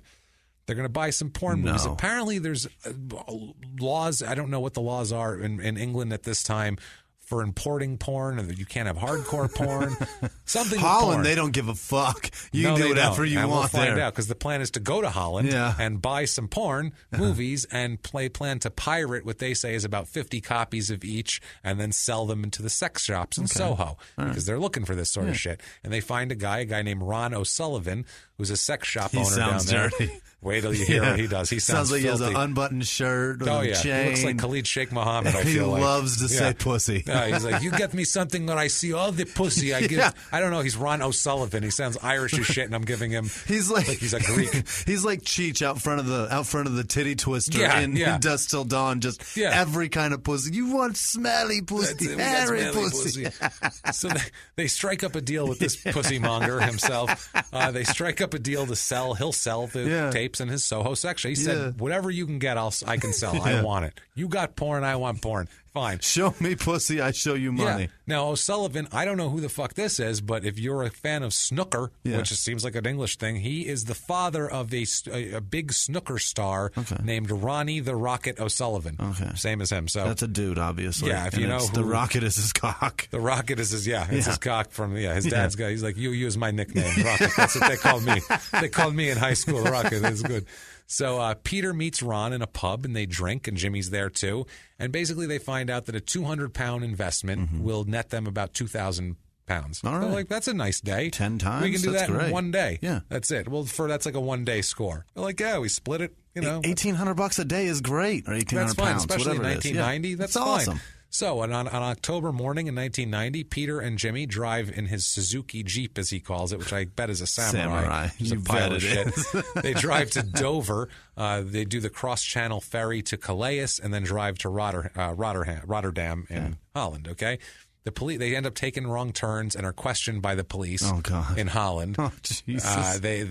It said it's kind of touchy, but then they let them go. Yeah. Anyway, they arrive at a giant wholesale porn shop. He calls it, I can't remember, Aladdin's whatever for porn. It's like this crazy thing of porn. They pick out 20 movies. God, it sounds so dirty. It does. It really does. They pick out 20 movies for 200 pounds, and they pack the videos. They go out back. They drive around back of the warehouse. They're in a paper bag, and they stuff the videos into the spare tire of the Jeep. This is amazing. First of all, right now you can get porn easier than anything else.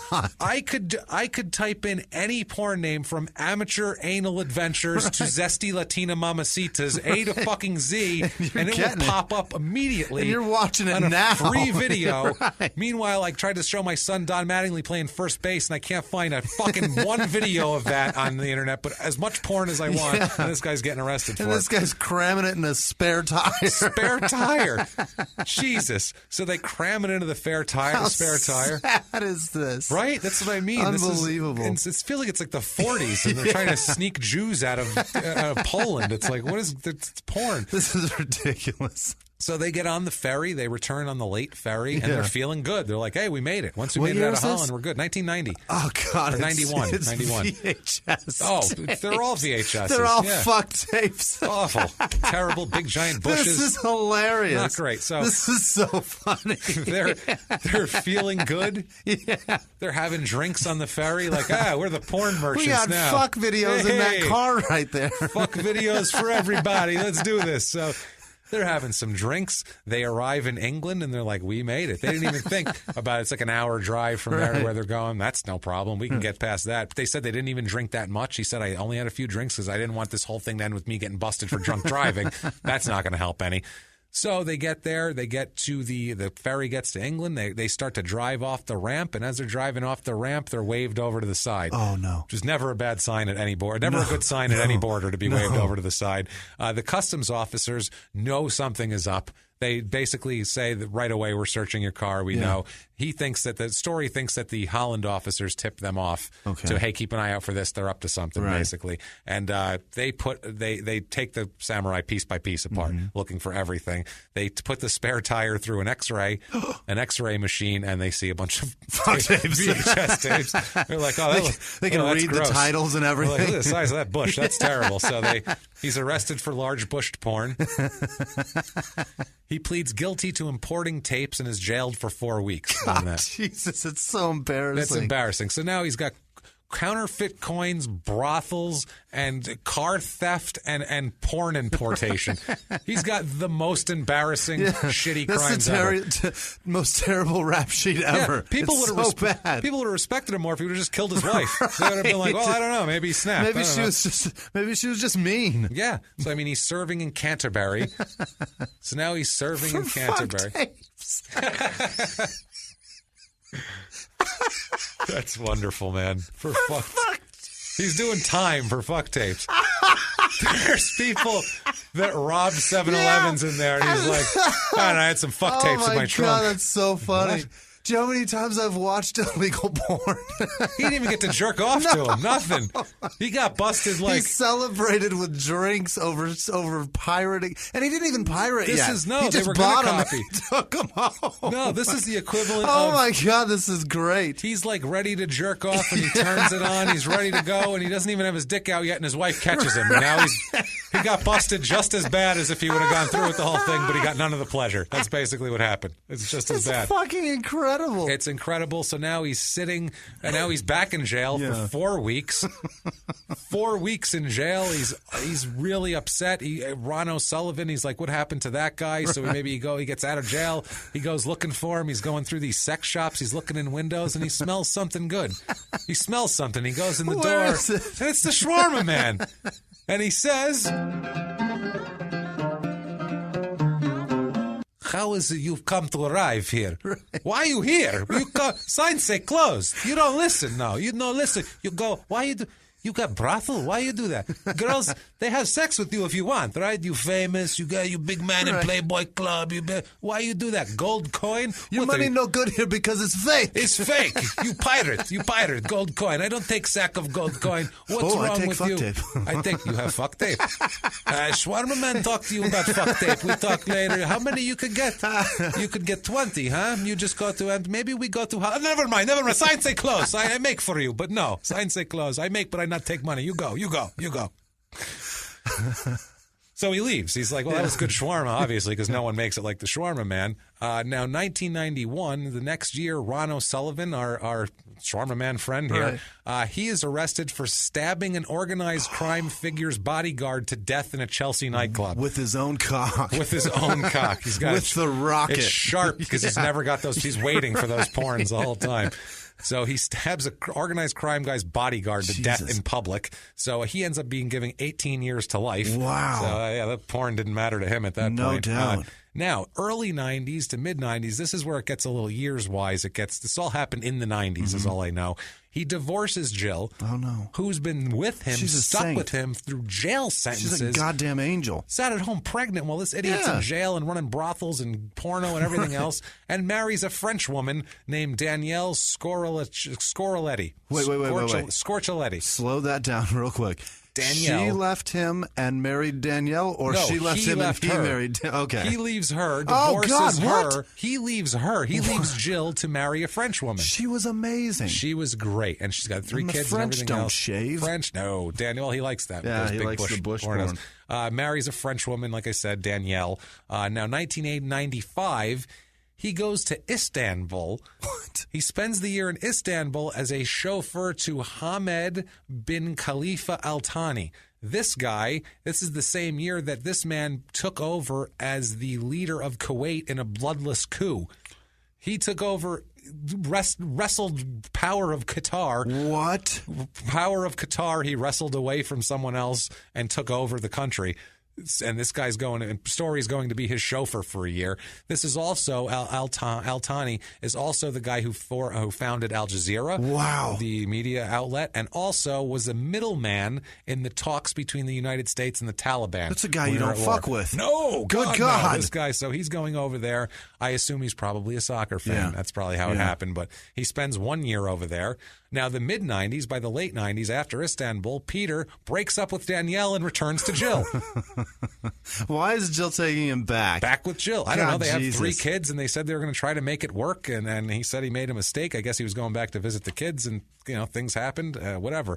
Now, around 2000, a little after 2000, he leaves Jill and returns to Danielle. This fucking guy can't make his mind up, man. What the hell is wrong with you? He's bouncing all over the place. He's all over the place. I mean, now there's girls, poor Arsenal fans that were like, this guy's I love this guy. They had jerseys and shit. Now that's worthless now. They're the poor people with the coins. Yeah. What happens if you bought some of those coins? People that you love got booze. Screwed. Poor Jill has been left and found and left and taken back and spitting out kids and trying to get this guy out of prison and all this. Kids are everywhere. That's horrible. The whole country's basically looking at him as a goddamn disgrace. Their pornos are terrible, and no one even got to beat no one even got to beat to them. Right. I feel bad for all these people, Jimmy. I really do. I feel terrible. But not nearly not nearly as bad as I feel for Peter Storey, the director of communications at the nonprofit Kidney Research in the UK. I thought you were going to say director of pornography somewhere. That would be amazing. No, he's a nonprofit Kidney Research Center in UK. It's in Nottingham. He's a hero. He's a nice guy. Peter Storey, director of sleep at Medical Service Company in Buffalo, New York. Mm-hmm. Peter Storey, general manager at Metals Exploration PLC in Perth, Australia. Wow. Peter Storey, plant manager at Manor Global Machinery in Wakefield, UK. He says he has over 15 years experience in site supervision, team management, engineering, plant management, and heavy plant mechanics. And I believe him. I believe him also. No one would make that up. Dr. Peter Storey, allergist and immunologist in Auckland, New Zealand. Or a terrible, terrible person. Yeah, and finally, Peter Storey, an English rugby player who played for the Featherstone Rovers in 1986, 1987. God, that was hard to find. Poor bastard. That poor bastard, because you look, he's right in the mix. Right there, man. So in 2004, he moves out of England finally. He moves to France with Danielle, his fourth wife here. It's near a town called Toulouse in southern France. I'm sure I said that wrong, and I don't give a shit. Now, May 7th, 2008, Sotheby's, the auction company, Sotheby's auctions off Peter's double medals. Oh. He sells his medals. Whoa, for how much? 70 and 71. £28,000. Wow. That's a pretty good payday. Actually doesn't seem like a lot for that sort of thing. No? Like if you had I guess it does, but it was medals. For the double. It was one was a medal, one's like a plaque. But it's the double, and it's I guess if you're an Arsenal fan, I don't know. Right. Gave him £28,000. I think that's a pretty decent payday. At least he doesn't have to import porn anymore or whatever he's doing. It's the Porn Smugglers Awards. These are fucking great. It's prestigious. It's the most prestigious. Now, September 2010, he releases a tell-all book. Oh. And this is funny because I found his book and I got a lot out of this. It's funny because I won't allow him to tell me what he did. Yeah. Unless it's like, hey, I was talking to my wife and she said that. But crime-wise, I'm like, I don't want to hear your side of the story. I'll say he says he did this, but he actually he actually writes in the book, there's actual reproductions of the newspaper articles. Oh. So I got to read actually what happened. So that I'll believe, but I'm not believing him. Shit, yeah. Exactly. I'm not going to buy this asshole shit. It's a tell-all book, and it's called True Story, spelled like his name, Storey. Yep. My Life and Crimes as a Football Hatchet Man. That is 2 word plays in one title. Fuck you. I don't give a shit about prostitutes or anything else. You go fuck yourself for that title, no doubt. You fucking asshole. He's ready to be a journalist with that bullshit. Take your pornography and keep on walking. You fucking tell your story walking, asshole. So October 2010, a month after the release of the book, I don't know if the sales weren't doing great right away, so he wanted to try to spike them. He starts talking shit about the current Arsenal coach, Arsene Wenger, whatever his name is. He's calling the team soft.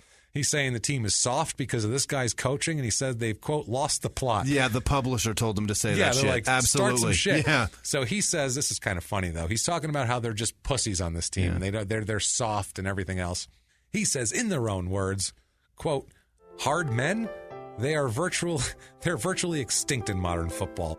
They have been replaced by a breed who can't tackle. I got away with things which would get me locked up today, but I never broke anyone's leg, and I don't recall doing anything any serious long-term damage to end anyone's career. People like Johnny Giles and myself would never last 5 minutes now. But he's saying you guys are pussies, basically.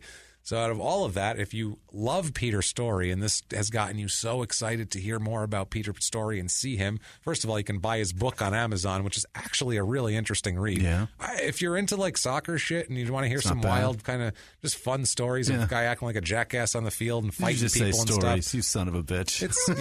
But it's kind of a decent read, actually. You can buy this. It's on Amazon. Get past the 2 word plays.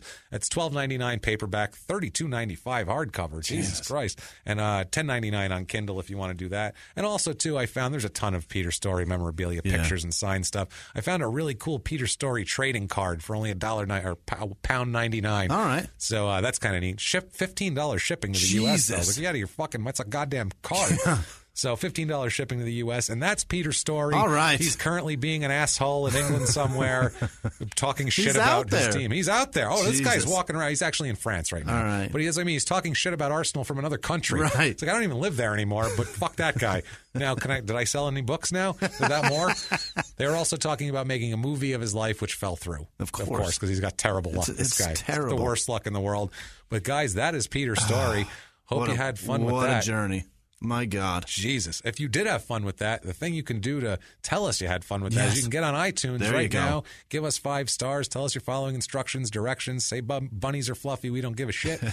Give us the 5 stars. Like we said, patreon.com/crimeinsports if you want to give us a donation. And that really, God, we can't tell you how much that helps us out. You can go to PayPal. Our email is at crimeinsports or crimeinsports@gmail.com on there. And also, too, you can get a hold of us on social media. We're going to talk to some of the people. Give shout-outs right now for some of the people who did that. You can get a hold of us on Twitter and Instagram at Crime and Sports, Facebook.com/crimeinsports, crimeinsports@gmail.com. And these are some of the fine people who have given us. The main ones are the Patreon donations, because that's just, honestly, that just is the biggest thing you can do. That's amazing. But here we go. Here's some of these great fine people that did that. Steve Schnell, he's a biologist. I love Steve Schnell. He's the heavy metal love that guy. Professor, is that what it is? Scientist. Heavy metal scientist. That's it. Heavy metal scientist. Yeah. And he so he donated to Patreon. So thank you Steve. so much, Steve. Harry Lee, L.I., he's an Asian fella. Thank you, Harry. I kind of have a personal connection to him. He didn't understand. He's an Asian guy that didn't understand why the me Chinese, me play joke line was so goddamn funny. Oh, God, Jesus Christ. He didn't find it funny. I wonder why. We're sorry, man. Whatever. That was just that silly. joke missed him. Brad Higgins, Hunter Gavers, Nicola Gaskin, Buffy Sykes, Ellie Boys donated. Thank you. I think she upped her Patreon. Oh, you're and then so nice. Adam Yates, who donates to us on Patreon, but then he sent us. So cool. This Thank fucking you, guy had to have donated to Isaiah Ryder's foundation. He did. Because he donated and he got a foundation card with Isaiah Ryder's autograph on it, and he forwarded it right the fuck to us. He's so mailed it to us down at the station. We own that psycho's autograph. So we have that. And it's it's sitting right here in front of me. That's amazing. And on the paper that he sent with it, it says, "Paintbrush those hoes," which is a reference to lots of episodes where so good. Men can't just slap a woman once; they need to do it back and forth in the paintbrushing fashion, a la Bobby the Brain Heenan. And the people that tweeted at us this week that have been fantastic are Claire Genevieve in Pantops, Virginia, Mike MC, Leon Boyne, the Shredder, Karen Morgan, who Jason Fuller actually got her to listen. So thank you very much, Jason, and thanks for listening, Karen. Chris Humferson at Miss Scorpia 1101. That's right. Yeah. Young Capital, who is Australia's biggest stoner, I guess. That's what he said. But thank you. And Hallie Bean, Metin Ibrahim, and Phoebe Miller. She got so angry with some of the with the cliffhanger of Small Town Murder this week. Man. And so she's great though. Yes, so thank you guys. And Mary Craig, thank you all very, very much for listening. Appreciate you guys. It's been an amazing week so much for both podcasts. We have some possible big announcements we'll bring to you next week that are really cool on the business end of us. But fun development. You want to give them your social media in case you want to get Whisman Sucks, WHISMAN Sucks. Find me on Twitter, Instagram, and Snapchat, and I'll send shit to you in the middle of the night. Snapchat, creepy shit. Gross. Let's pictures do this. of his dick. And I will ever. I promise you, he will not be creepy. No. Jimmy's not creepy at all. He'll be like just nice, and he's not creepy. Send me something funny. He's not like other podcasters that have gotten a reputation over the last couple of years or so. We're not like that. No, it's fine. But you can get father. He's a father. He's a nice guy. Well, so is Peter Storey, running a brothel. Good point. So Vernon Maxwell was a father, Jimmy. Hardbody Harrison had 4 kids, Jimmy. I don't smuggle pornography. I beat off to it over the toilet. Good for you. That's nice and clean and everything. You can get a hold of me. I am at Jimmy P is funny, and if you want to get very adventurous, you can try to spell my last name and do that. That's a good time. But please do that. Get a hold of us, and till then, guys, we will see you next week live from the Crime and Sports Studios. We'll see you next week. If you like crime and sports, you can listen early and ad-free now by joining Wondery Plus in the Wondery app or on Apple Podcasts. Prime members can listen early and ad-free on Amazon Music. Before you go, tell us about yourself by filling out a short survey at Wondery.com/survey. A few miles from the glass spires of Midtown Atlanta lies the South River Forest. In 2021 and 2022, the woods became a home to activists from all over the country who gathered to stop the nearby construction of a massive new police training facility, nicknamed Cop City. At approximately 9 o'clock this morning, as law enforcement was moving through various sectors of the property, an individual, without warning, shot a Georgia State Patrol trooper. This is We Came to the Forest, a story about resistance. The abolitionist mission isn't done until every prison is empty and shut down. Love and fellowship. It was probably the happiest I've ever been in my life. And the lengths we'll go to protect the things we hold closest to our hearts. Follow We Came to the Forest on the Wondery app or wherever you get your podcasts. You can binge all episodes of We Came to the Forest early and ad-free right now by joining Wondery Plus.